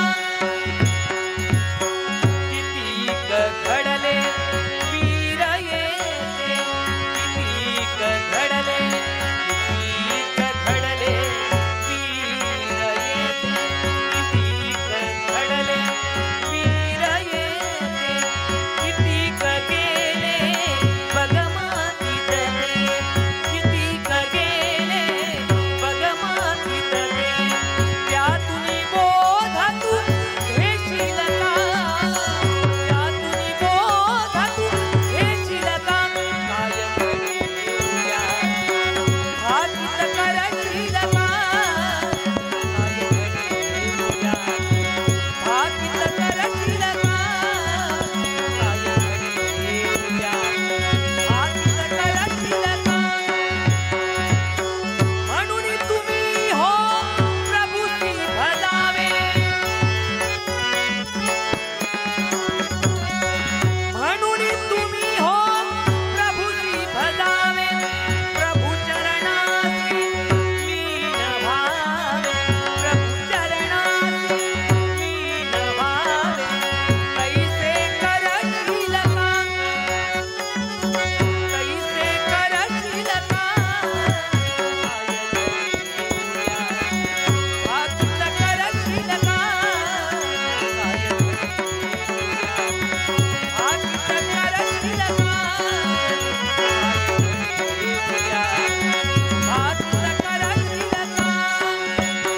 करू नको मानवा कधी कुणाची निंदा, करू नको मानवा कधी कुणाची निंदा, काय घडे उद्या भाकीत करशील का, काय घडे उद्या भाकीत करशील का, काय घडे उद्या भाकीत करशील का, भाकीत करशील का, भाकीत करशील का. कसं आहे माहिती आहे, शब्द उसणे घेता येत नाही हो. मला वाटतं परमेश्वरानं आम्हाला त्याच्यासाठी जन्माला घातलं असेल. कलेचा ईश्वर स्वयंभू कलेश्वर त्याच्या चरणाकडे मी राहतो. त्यामुळे होतं काय, शब्द आतून येतात आणि ज्यावेळी येतात ना त्यावेळी भारावून जायला होतो. आणि तेवढ्या ताकदीची चाल लागली की गायकाला गाताना मुसाफिरी करता येते. हा वास्तव सत्य आणि सत्य आहे. विलासबुवा नेहमी सांगायचे, विलासबुवा भजन सम्राट, भजन शिरोमणी विलासबुवा पाटील मला सांगायचे, गायक अथक परिश्रम आणि साधनेनं तयार होतो राजा भाऊ, संगीतकार तयार होत नाही, तो जन्माला यावा लागतो. आणि भाली केळुसकर हा उपजात गुणवत्ता असलेला संगीतकार आहे. जर मुंबईला असला असता तर या माणसानं चित्रपटाला संगीत दिलं असतं. हा वास्तव सत्य आणि सत्य आहे. आणि मी कधी कोणाचं खोटं सांगत नाही. भजन सम्राट, भजन शिरोमणी परशुराम पांचाळ, चंद्रकांत कदम, चिंतामणी बुवा पांचाळ, विलासबुवा पाटील, बाळासाहेब वाईकर, पंडित बाळासाहेब वाईकर, विजय काटे, कुठला मुंबई, रायगड, अलिबाग, सिंधुदुर्ग, रत्नागिरी, गोवा, कर्नाटक इथला बुवा माझ्या संपर्कात आला नाही असं झालंच नाही. गायनाची मैफिल आणि राजासमन हे समीकरण आहे. 8-10 दिवस मी घरी नसतो, परंतु मी भाग्यवंत समजतो की अशा ज्येष्ठ आणि श्रेष्ठ बुवांचं मला सहकार्य लाभलं, सहवास लाभला. त्याच्यासाठी कुठेतरी पूर्वजन्मीची पुण्याई फळायावी लागते आणि ती आली असेल. त्यामुळे असं सौख्याचं कुंभ परमेश्वरानं माझ्यासाठी पाठवून दिलं असेल. माझ्यासाठी नव्हे, ज्यांची नावं घेतली त्या सर्व भजन सम्राटांसाठी एकदा उत्स्फूर्त आणि उदंड टाळ्यांचा प्रतिसाद होऊन दे. मित्र हो, दशावतारी कला ही किती विद्वत्तापूर्ण आहे ती बघा. एकदा काय झालं माहितीये केळुसकर बुवा, मळेवाडच्या अगोदर एक तिटा आहे बघा, तिथे डिझेल इंजन बंद पडलं होतं आणि राजेश मोटरचे मेकॅनिकल आले होते, सिनियर इंजिनियर वगैरे. मळेवाडची जत्रा करून कलाकार त्या ठिकाणी आले आणि वडाच्या झाडाखाली जेवण्यासाठी बसले. ते मेकॅनिकल एवढे तंग होऊन गेले ना, त्यांना फॉल्टच मिळत नव्हता. दशावतारी कलाकारांच्या बरोबर ते आले, ते सुद्धा जेवायला बसले. एक मेकॅनिकल दुसऱ्याला सांगतोय 20 डिग्री सेल्सिअसला पिस्टन वर जातोय. म्हणजे कसं आहे माहितीये, हवा दाबत दाबत वर येते, स्पार्किंग होतंय. अन्न पूर्ण जाग्यावरती आहे, म्हणजे डिझेलचं स्पार्किंग सुद्धा तिथे होतंय, तरी पण गाडी नॉकिंग करते. दशावतारी कलाकारांनी ऐकलं, हो अग्नी जाग्यावर आणा म्हणजे अग्नी अस्त्र जाग्यावर पोचता, हा हवा जाग्यावर आणा म्हणजे वायू अस्त्र जाग्यावर पोचता, खाना जाग्यावर पोचता म्हणजे अन्नपूर्णा सुद्धा जाग्यावर. तरी पण म्हणाले गाडी नॉकिंग करता, म्हणजे पर्जन्य अस्त्र काहीतरी शिरकाव करत असा की काय ता बघा. त्यावेळी त्यांनी एअर क्लीनर खोलला, तर एअर क्लीनर मध्ये एवढं कळशीभर पाणी सापडलं. कलाकार कोण होते? दत्ताराम परोळेकर, वसंत परोळेकर, त्याच्यानंतर शंकर मुणगेकर, आबा केसरकर असे दिग्गज कलाकार त्यावेळी. त्यांना वाटलं हे मेकॅनिकल, तुम्ही मेकॅनिकल का? म्हणाले मेकॅनिकल बिकाने आमच्या बापाशीन कधी गाडी खोलूक नाही, पण ह्या तुमका कळला कसा? आमच्या पुराणात लिहिलेला असा. हो, सिंधुदुर्ग किल्ला बांधला, आर्किटेक्ट होता हिरोजी इंदुरकर, कुठल्या युनिव्हर्सिटीत शिकला नव्हता. त्यांनी पुराण कुठलं वाचलं? विश्वकर्मा पुराण. त्यामुळे त्याला कळलं की लोखंड जर त्या किल्ल्यात वापरलं तर गंजून जाणार, वर्षभरात तो किल्ला कोसळणार. त्यामुळे त्यांनी शिसं वापरलं. लक्षात आलं का? गरी एक म्हाडू असताना त्याला लोखंड बांधत नाही, शिसा बांधतात. काहीतरी कारण हो, आजा पंजान करून ठेवला ना, ते येडे नाही होते, फक्त त्या काळात सोशल मीडिया नाही होतो आणि तेच लोखंड त्या पुतळ्याला वापरलं, म्हणून तो वर्षभरात पुतळा कोसळून पडला. सांगायचं तात्पर्य म्हणजे काय की आपल्या पुराणामध्ये किती दडलंय, फक्त शोधलं पाहिजे. फक्त होतं काय? तुझं आहे तुझं पाशी, परंतु जागा चुकलाशी. मला एका विद्वान माणसानं सांगितलं, क्रिकेटचा खेळ म्हणे इंग्रजांनी आणला. मी अभिमानानं सांगतो, तो क्रिकेटचा खेळ पहिला भारत देशात खेळला गेला. फलंदाजाचं नाव होतं भगवान गोपाल कृष्ण, गोलंदाजाचं नाव होतं पेंद्या. त्यांनी टाकलेला चेंडू कृष्णानं डोहात मारला आणि तो कालिया मर्दन म्हणून प्रसिद्धीस आला. चंद्रकांत कदम यांनी काय केलंय माहितीये? ह्या सगळ्या खेळांची एक गवळण निर्माण केली. काकेत कुबड्या घालून वाकड्या, वाकड्याच्या खांद्यावर चढलाय सुकड्या, सुकड्याची तंगडी धरून फेकड्या, फेकड्याच्या खांद्यावर चढलाय लुकड्या. तरी पोचेना हात हंडीला, मग पेंद्यानं लावलाय जोर. धरीला ग धरीला, आता बाई धरीला, गोकुळीचा हा चोर. राजा होता गोकुळचा, राजा सामान नाही हा, राजा होता गोकुळचा. सवंगड्या संग लपून बसला, मध्यरात्रीला घरात घुसला. झटपट सारे लावी कामाला, गडबड ऐकून सासू धावली, सासूच्या मागून सुनही धावली. कोपऱ्यातली घेऊन मोठाली काठी, सपकन मारली पेंद्याच्या पाठीत. पाठीत बसता पेंद्या पळाला, मग वरच्यानं लागलाय घोर. राजासमन येताना 7-12 8 सर्वे नंबर फेरफार सगळं घेऊन येतो, त्यामुळे मला धडे वाटप करायला कुठलाच त्रास होत नाही. नारळ लढवायची स्पर्धा होती. मला एकाने विचारलं नारळ कसे लढवले जातात, तर मी सांगितलंय आरमार होता. आरमार, राजेशाहीच्या काळात आरमार. समुद्र मार्गे जर कोण आक्रमण करेल तर संघटना मजबूत झाली पाहिजे. मग संघटना कोणाची? मच्छीमार बांधवांची. ते संघटित झाले तर हिंमत नाही कोणाची. हो, डोंगरातलो ना धनगर सांगू शकता, पण समुद्रातला मच्छीमारच सांगू शकता. म्हणून आरमार विभागाने नारळ लढवण्याची स्पर्धा अस्तित्वात आणली आणि आता त्याला स्पर्धेचं स्वरूप प्राप्त झालंय. हे सगळं आपल्या देशात आहे. कुठल्या नदीचं नाव शब्दम नाहीये, कुठल्या पर्वताचं नाव मुसफ्फिर नाहीये. का नाहीये? गंगा, सिंधू, कावेरी, सरस्वती, गंगा, यमुना अशीच नाव आहेत. मेरू पर्वत, रवी पर्वत. हिंदू धर्म आद्य. शुक्राचार्य गेले रेगिस्तानात आणि त्यांच्या छायेतून जन्माला आली ती मुस्लिम जात. म्हणजे एखादो आमली असली तर आमले कलमाची खांदी लावली तर कलाम तयार होता. कधी केशर, कधी हापूस, तर कधी पायरी. बरोबर आहे ना? कालांतराने ते बदलत गेलं. टेस्ट मॅच होती, वन डे आली, 20 आली, कालांतराने 10 येणार. बरोबर आहे ना बुवा? चुकलं तर माफी मागतो, कारण तुमच्यासारख्या माणसासमोर बोलणं म्हटल्यानंतर फार मोठं दडपण येतो. तरी पण कुठेतरी प्रयत्न करतोय, प्रयत्नामध्ये कुठेतरी मी कमी पडलो असेल तर मोठ्या मनाने ते माफ करा. निखिल निकम याच्यासाठी 1500 रुपयांचं पारितोषिक आलंय. राजू कलिंगण यांच्यासाठी 500 रुपयांचं पारितोषिक आलेलं आहे. शुभम राजन भगत यांच्याकडून 100 रुपयांचं पारितोषिक आलंय. भावंतरीचे हळवे या गीतासाठी.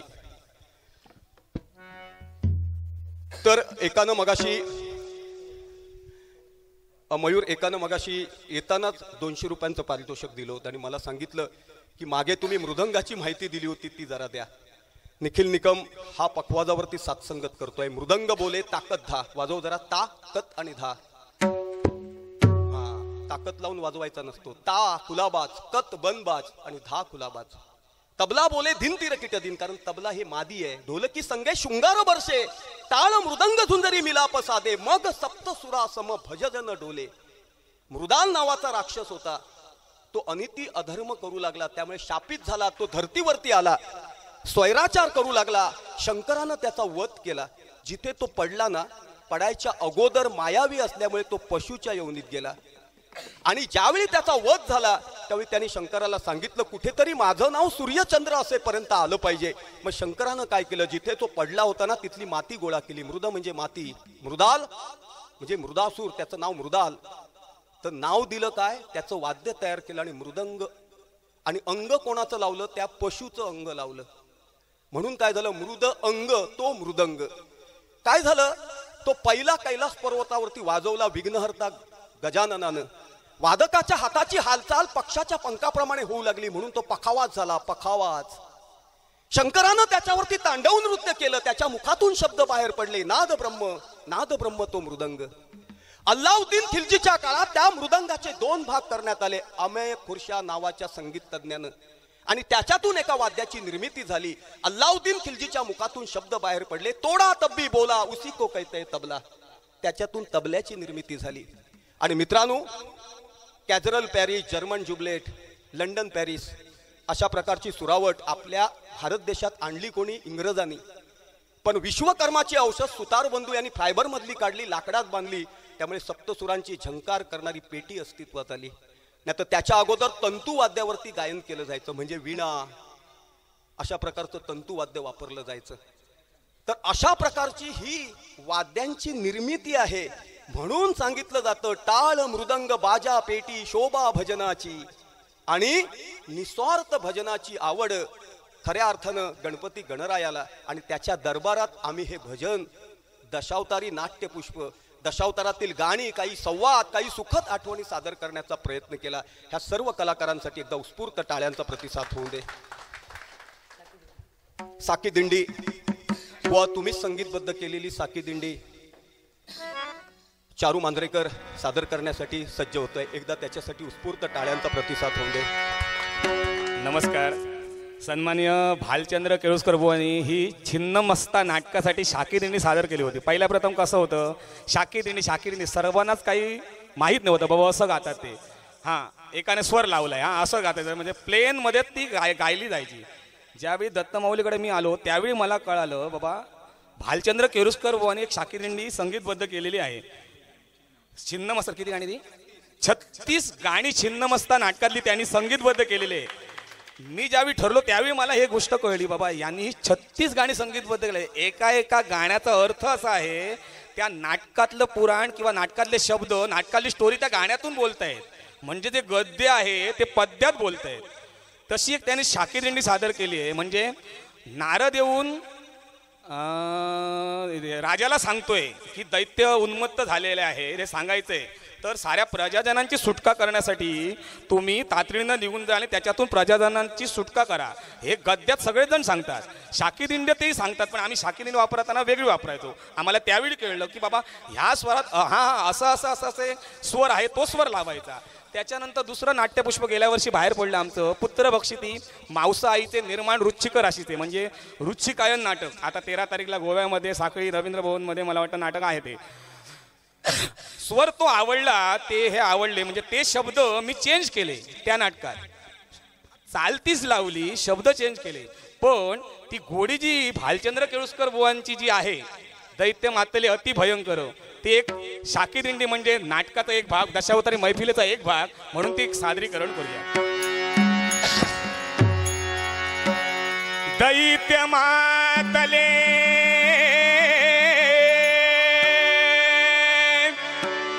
अति भयंकर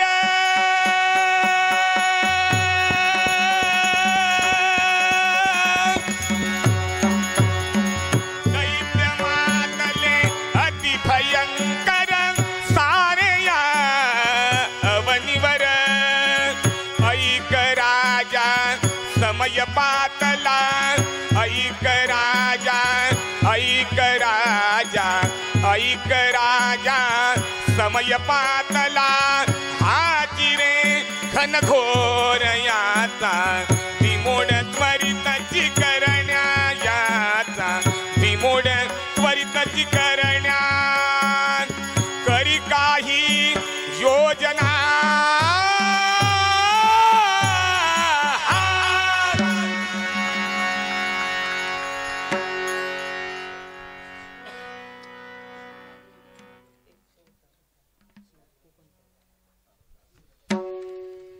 बुवा या ठिकाणी मालवणीवरती एक गीत आणि त्यानंतर भावांतरीचे घेऊन आम्ही कार्यक्रमाची सांगता करणार आहोत.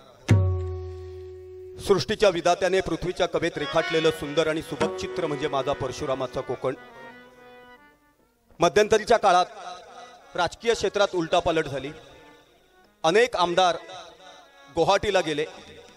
त्यातील एक आमदार शाजी बापू पाटील यांच्या मुखातून शब्द बाहेर पडले, काय डोंगर, काय झाडी, काय हॉटेल, काय जेवण, समद ओकेमध्ये आहे. एकदा व्यासपीठावर मला भेटले. मी त्यांना सांगून मोकळा झालो, बापू निसर्ग पाहायचा असेल तर माझ्या परशुरामाच्या कोकणात या. इथला निसर्ग पाहिल्यानंतर तुम्ही पत्रकार परिषद घेणार आणि जाहीररित्या सांगणार कोकणातील निसर्गासमोर गुवाहाटीचा निसर्ग सुद्धा फेल आहे. तुम्ही म्हणाल कोकणात काय तर ऐका, शालू नेसून हिरवा निसर्ग सदला, बरसती श्रावण धारा, नारळी पोपळी काजू रतांबे फणस आंब्याच्या बागा. अशा कोकणात बापू डोंगर झाडी हॉटेल जेवण हवा पाणी समद ओके मध्ये आहे. कोकणी माणूस जरी दिसला बाहेरून काटेरी तरी आतून रसाळ गऱ्यावाणी आहे. कोकणात राठीतील जत्रा भारी, रात जागवतात दशावतारी. खावा जत्रेतील मालवणी खाजा, घ्यावा आस्वाद कांदा भजांचा. जत्रेच्या ठिकाणी अवसार गाराणी, बापू लोकांची श्रद्धा त्यावर आहे. अशा कोकणात बापू डोंगर झाडी हॉटेल जेवण हवा पाणी समद ओके मध्ये आहे. निळा अथांग सागर किनारा, शिरे उरात पिसाट वारा. घेते हेलकावे शिडाचे तारू, नाही लाठांची फिकर त्याला.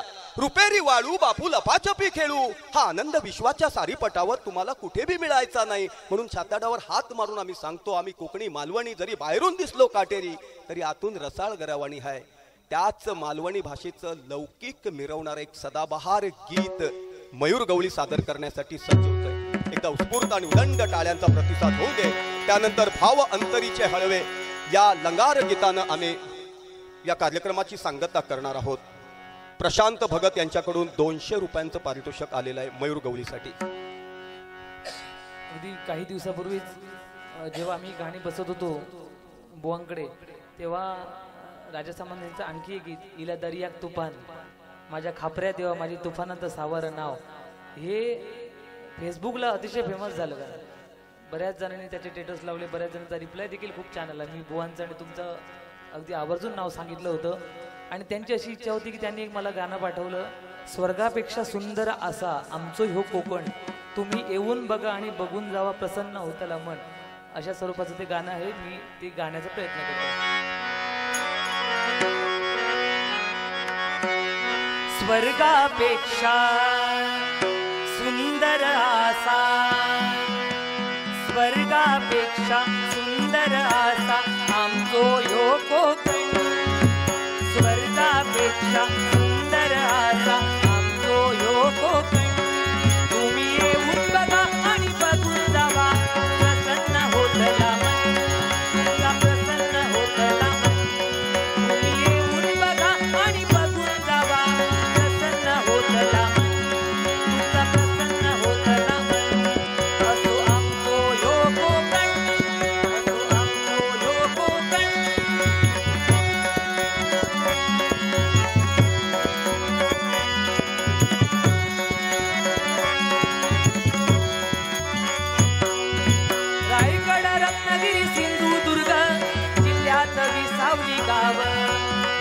जगाच्या नकाशावर शोभून दिसता आमचा कोकणचा नाव. रायगड रत्नागिरी सिंधुदुर्ग जिल्ह्यात विसावली गाव.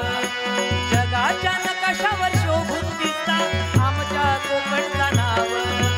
सह्याद्रीच्या डोंगर रंगात फुलला नंदनवन. सह्याद्रीच्या डोंगर रंगात फुलला नंदनवन. तुम्ही येऊन बघा आणि बघून जावा, प्रसन्न होत मन. तुमचा प्रसन्न होत मन.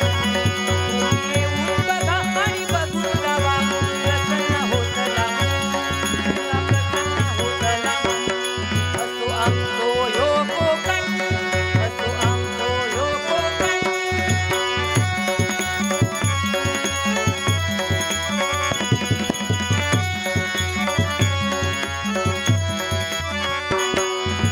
कोकणात आमच्या लाभलो असा समुद्राचो किनारो.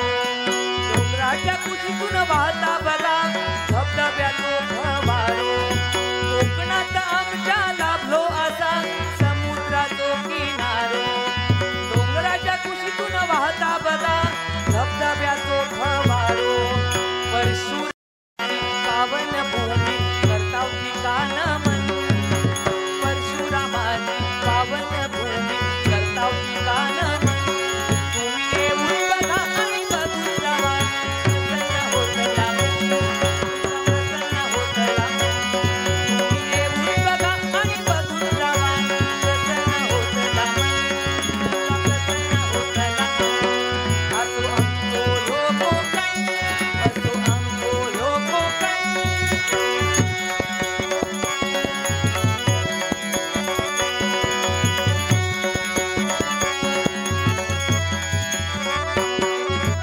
कोकणात आमच्या दशावतार डबलबारी फेमस. कोकणात आमच्या दशावतार डबलबारी फेमस. नमन चाकणी शक्ती तुरा शिमग्याचो उत्सव झकास. नमन चाकणी शक्ती तुरा शिमग्याचो उत्सव झकास. परंपरा ही लोककलेची जपताव मनापासून. परंपरा ही लोककलेची जपताव मनापासून. तुम्ही येऊन बघा आणि बघून जावा, प्रसन्न होत मन. तुमचा प्रसन्न होत मन. तुम्ही येऊन बघा आणि बघून जावा, प्रसन्न होत मन. तुमचा प्रसन्न होत मन. स्वर्गापेक्षा सुंदर असा आमचो ह्यो कोकण. स्वर्गापेक्षा सुंदर असा आमचो ह्यो कोकण. तुम्ही येऊन बघा आणि बघून जावा, प्रसन्न होत मन. तुमचा प्रसन्न होत मन. तुम्ही येऊन बघा आणि बघून जावा, प्रसन्न होत मन. तुमचा प्रसन्न होत मन. असो आमचो ह्यो कोकण, असो आमचो ह्यो कोकण, असो आमचो ह्यो कोकण. कसं आहे माहिती आहे, एक बक्षीस आलंय.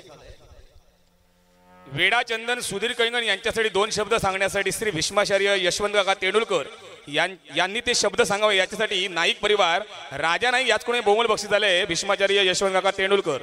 तेव्हा होऊन जाऊ द्या सुधीर कैंगण याच्यावरती 2 शब्द.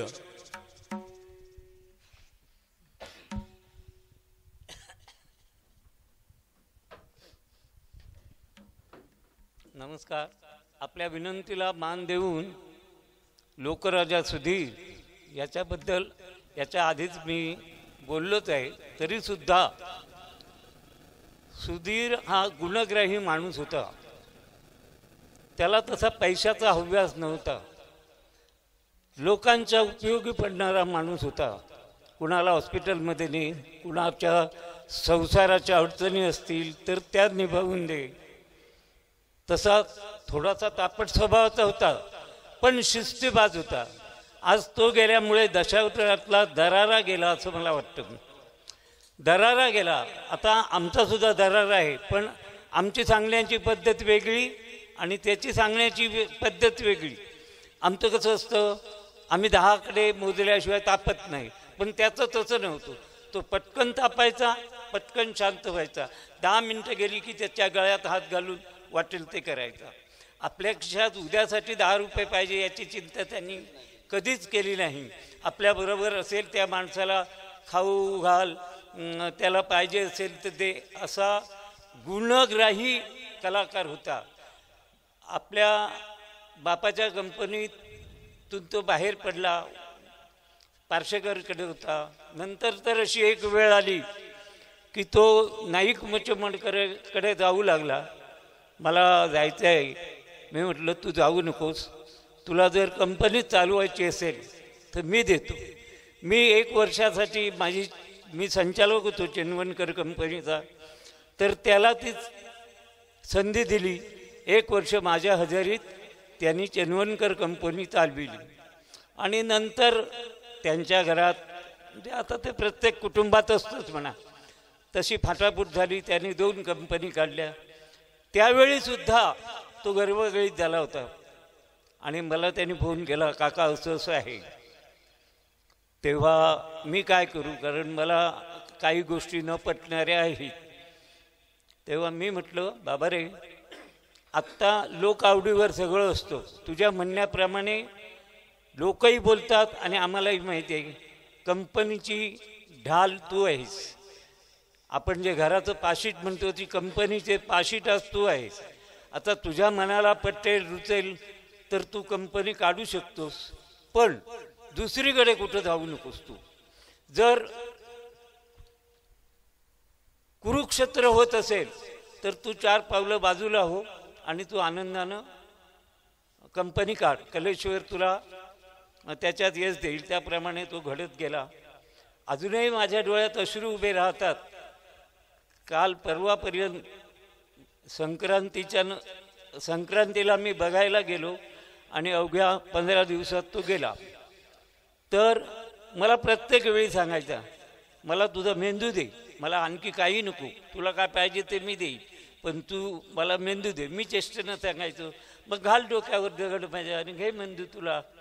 पण मला मगाशी राजाभाऊनं म्हटलं त्याप्रमाणे मला वाचविण्यात सिंहाचा वाटा यांचा होता, हे त्रिवार सत्य आहे.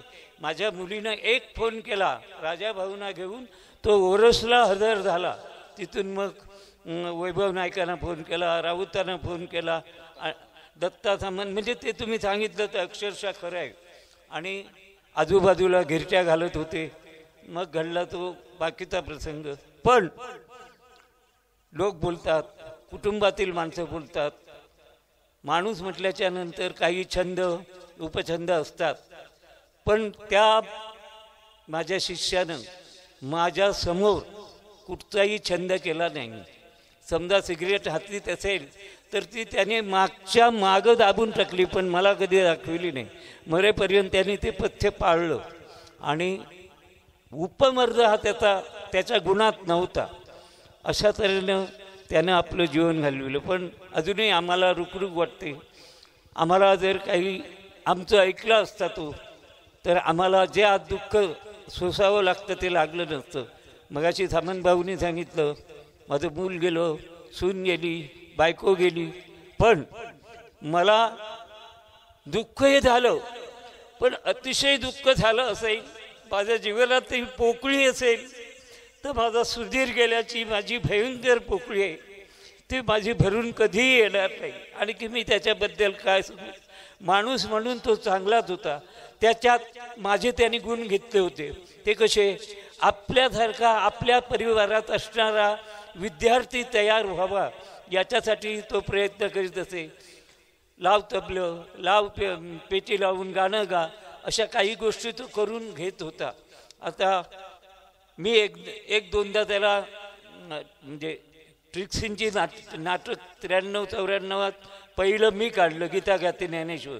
आणि त्याच्यानंतर त्याला मी ट्रिक्सींचं शनिविक्रम नाटक काढून दिलं, चौरंगी नाट काढून दिलं. अशा तऱ्हेनं मग तो आपण स्वतः नाटकं काढून किंवा कोणाकडे तरी लिहून घेऊन त्यांनी ट्रिक्सींच्या नाटकाचा उदो केला, म्हणजे जिवंतपणा आणला. असा हसरा खेळता तो माझ्या सांदीपणी आश्रमात येईल एक शिष्य होता. त्याचं दुःख आजही मला आहे. खरीच गोष्ट आहे ती. सुरुवातीला मी सांगितलं की काकांवरती आघात किती झाले. शेतात राबत असताना विद्युत पुरवठा करणारी तार पडली आणि त्यांच्या बायकोला शॉक लागून ती अकाली गेली. त्या दुःखातून सावरतायत तोपर्यंत पाणी काढायला गेलेली त्यांची सून फापाळं मोडलं आणि विहिरीत उलटी पडली आणि तिचं निधन झालं. त्याच्यानंतर त्या दुःखातून सावरतात तोपर्यंत घर बांधायला घेतलं. 2 कामगारांच्या पायावरती कडप्पा पडले. जवळजवळ 3-3.5 लाख रुपये खर्च आला. त्याच्यानंतर कोरोनाचं संकट, कोरोनातून बरे होऊन आले तर त्यांचा पठ्यशिष्य गेला. त्यानंतर मित्रांनो त्यांची सून मुंबई पोलीस डिव्हिजनला मोठ्या पदावरती कार्यरत आहे. तिला बघितल्यानंतर ना तिच्यासमोर हेमा मालिनी सुद्धा फेल, इतकी दिसायला सौंदर्यवान आहे. पण ज्यावेळी कळलं ना 56 दिवस कोरोनाशी झुंज देत आहेत काका, सुट्टी टाकली, गावाला आली आणि काकांच्या सेवेत रुजू झाली. आणि मी तुम्हाला अभिमानानं सांगतो की काकांच्या संडासाचे कपडे सुद्धा तिने धुतलेत. आदर्श नारी कोण असेल तर ती. आणि त्यातून सुखरूप बाहेर पडल्यानंतर ज्या मुलीने त्यांची सेवा केली त्या मुलीच्या पायाला कुठेतरी खिळा लागला, गँग्रिंग झालं. मुंबईला भावाने नेलं, ऑपरेशन थिएटरवरती नेताना तिचं अकाली निधन झालं. एवढे आघात काकांवरती झाले. फक्त त्यांना आतापर्यंत जगवलं कोणी असेल तर त्यांच्या कलेनं. एकदा त्यांच्यासाठी उत्स्फूर्त टाळ्यांचा प्रतिसाद होऊन दे. भावांतरीचे हे गीत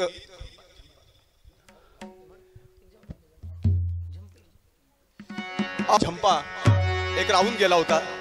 तो एक झंपा या ठिकाणी चारू मांजरेकर सादर करतो आणि त्यानंतर भावांतरीचे हे लंगार आणि लंगारानंतर आम्ही सादरीकरणाला विराम देणार आहोत. चारू मांजरेकर. समर धुरंदर मी वदिनरी समर धुरंदर मी वदिनरी समर धुरंदर मी कृतांत काळा ठेचिन मम करी कृतांत काळा कृतांत काळा कृतांत काळा ठेचिन मम करी समर धुरंदर मी वदिनरी समर धुरंदर मी वदिनरी समर धुरंदर मी अहंकार हा मार्ग लयाचा अहंकार हा अहंकार हा मार्ग लयाचा क्षणात करीन नाशत याचा क्षणात करीन नाशत याचा समर धुरंदर मी वदिनरी समर धुरंदर मी वदिनरी समर धुरंदर मी कृतांत काळा ठेचिन मम करी कृतांत काळा कृतांत काळा कृतांत काळा ठेचिन मम करी समर धुरंदर मी वदिनरी समर धुरंदर मी वदिनरी समर धुरंदर मी. आणलेली नीती सुदर्शन प्रताप नाटकातली सुधीर कलिंगण यांनी अजरामर करून ठेवली. आणि बुवांच्या जवळजवळ 1.5 ते 2.25 डबल बाऱ्या बुवांच्या बाजूला मी बसलेला असायचो आणि ती नीती मी अनेक वेळा सादर केली आहे. त्यावेळी मला जवळजवळ 1000-1,500 बक्षीस मिळायचं. सांगायचं तात्पर्य म्हणजे काय, ती एक सुदर्शन प्रताप नाटकातली नीती काकांनी बांधलेली आणि सुधीर कलिंगण यांनी अजरामर केलेली सादर करतो. आकाशात प्रतितम तोयम यथा गच्छति सागरम सर्व देवम नमस्कारम केशवम प्रति गच्छति. आकाशामधून पडलेलं पाणी ज्याप्रमाणे सागराला जाऊन मिळतं त्याचप्रमाणे कुठे आणि कुठल्याही देवाला नमस्कार केला असेल तर तो माझ्या केशवाच्या चरणी जातो. म्हणून म्हणतोय शून्यातून सृष्टी निर्माण करणाऱ्या जगद्देत्या परमेश्वरा, हा राजकर्ता कीर्तिमान तुझ्या समोर नतमस्तक होतोय. मला शुभ आणि मंगल अशा तऱ्हेचं आशीर्वचन दे. ज्यावेळी माझा राज्यरोहण झाला त्यावेळी माझ्या जन्मदात्या पितानं सांगितलं, बेटा कीर्तिमान बापापेक्षा सवाई हो, बापापेक्षा सवाई हो, बापापेक्षा सवाई हो. मग शुभ कामाला विलंब कशाला, तात्काळ दरबाराचा त्याग करावा, अरण्याच्या ठिकाणी जावं, गुरुवर्यांच्या चरणाचे धुलिकण मस्तकी चर्चित करावे, शुभ आणि मंगल अशा तऱ्हेचं आशीर्वचन घ्यावं आणि बापापेक्षा सवाई होण्याचा मार्ग विचारावा आणि बापापेक्षा सवाई होण्याचा मार्ग विचारावा. कलाकार रंगमंचावर गेल्यानंतर किती बोलतो त्यापेक्षा काय बोलतो याला महत्व आहे. सुधीर कलिंगण 6 चेंडूमध्ये 40 धावा मारायचा आणि सामन्याला कलाटणी द्यायचा. त्याचं किती जेबीचं मेमरी कार्ड होतं ते मला माहिती नाही. परमेश्वरानं गंधर्व म्हणून त्याला भूतलावर पाठवलं होतं. आपली भूमिका योग्य रीतीने निभावून तो पुन्हा गंधर्व सभेत निघून गेला असं मी म्हटलं तर वावगं ठरणार नाही. भगतांच्या राजाच्या चरणी प्रार्थना करतो की त्याच्या आत्म्यास चिरशांती लाभो.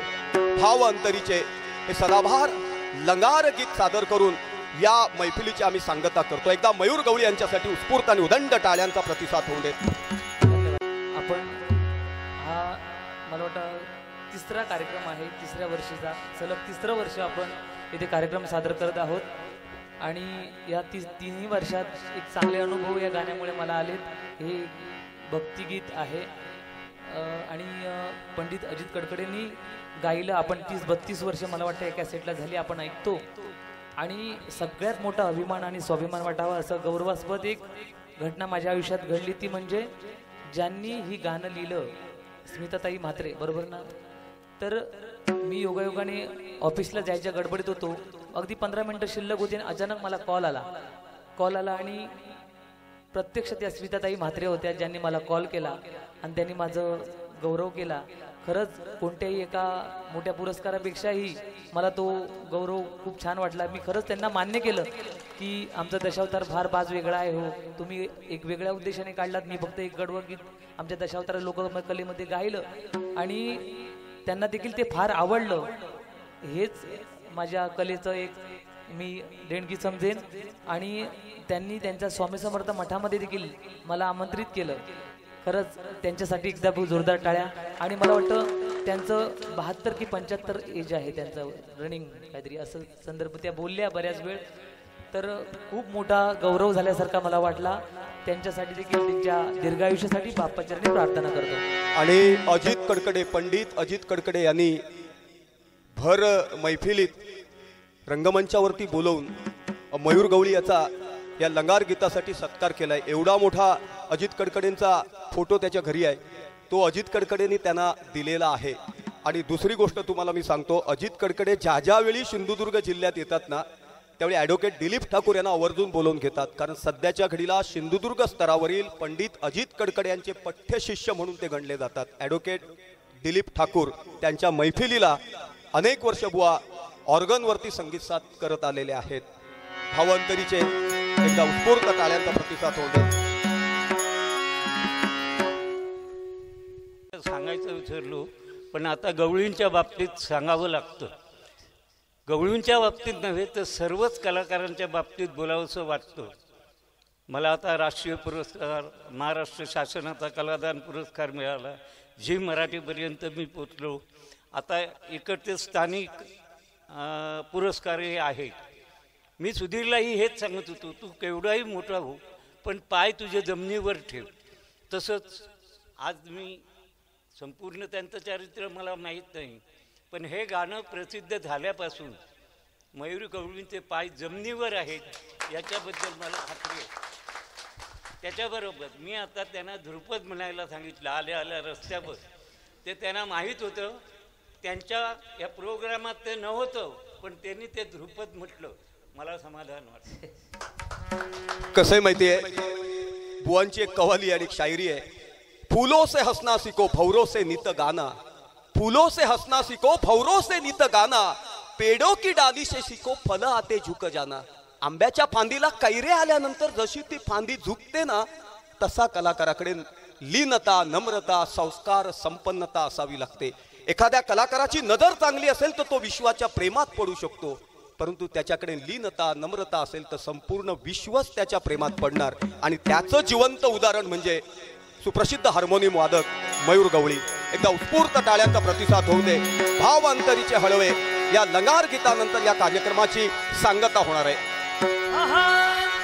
भाव अंतरीचे हळवे जसे दुई फूल, भाव अंतरीचे हळवे, भाव अंतरीचे हळवे, भाव अंतरीचे हळवे जसे दुई फूल, स्वतःच्या सुगंधाची, स्वतःच्या सुगंधाची स्वतःलाच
मनपूर्वक आभार. एक सत्कार फक्त राहिलेला आहे. माझ्या बरोबरीनं कार्यरत असणारे माझे मित्र आणि सुप्रसिद्ध समालोचक प्रदीप देऊलकर या ठिकाणी उपस्थित आहेत. भगत परिवाराला विनंती करतो की गुलाब पुष्प देऊन त्यांचा सन्मान करावा. दिनेश राऊळ हे सुद्धा आलेले. अरे मुक्काम पोस्ट देवबाग मोबारेश्वरवाडी माझा मित्र आहे तो आणि चांगला हार्मोनियम वादक आहे. देवबागच्या दशावतारी नाट्य मंडळामध्ये काल पर्यटन महोत्सव झाला, त्याच्यात त्याने एक लंगारगीत सादर केलं होतं आणि मला मोबाईलवरती पाठवलं. शब्द बरोबर आहेत का बघा. या ठिकाणी प्रदीप देऊलकर यांचा सन्मान केला जाईल. दिनेश राऊळ मी त्याला पारंपरिक दशावतारात ठरवायला बघत होतो, परंतु आरोग्य विभागात त्याला संधी प्राप्त होणार असं कळलं म्हणून तो थांबला. परंतु पारंपरिक दशावतारामध्ये मुसाफिरी करण्याची काबिलियत त्याच्याकडे नाही. हार्मोनियम वादक राऊळ त्यांनी पण यावं. या ठिकाणी त्यांचा सुद्धा सन्मान केला जातोय. देवबागला पूर्वी बांदेकर म्हणून एक हार्मोनियम वादक होते. बुवानी तर अनेक वर्ष महापुरुष दशावतार नाट्य मंडळाला साथसंगत केलेली आहे.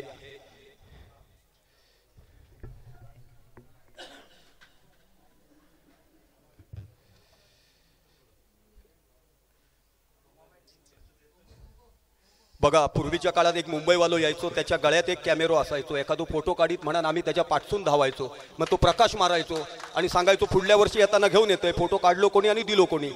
आता सटकन खिशात हात घातल्यानंतर फटकन मोबाईल बाहेर पडता आणि फटकन फोटो काढलो जाता आणि सकाळी तो सोशल मीडियावरती चमकता. बरोबर आहे ना.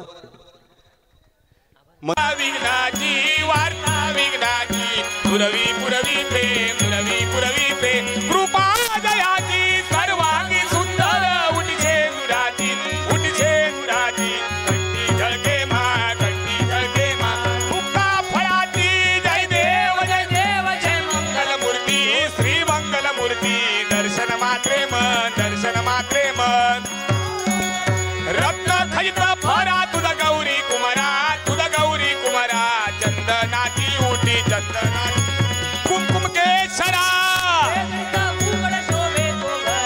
शोभतो बरा ऋण सुनती नुपुरे चरणी घागरिया जय देव जय मंगल मूर्ती श्री मंगल मूर्ती दर्शन मात्रे मन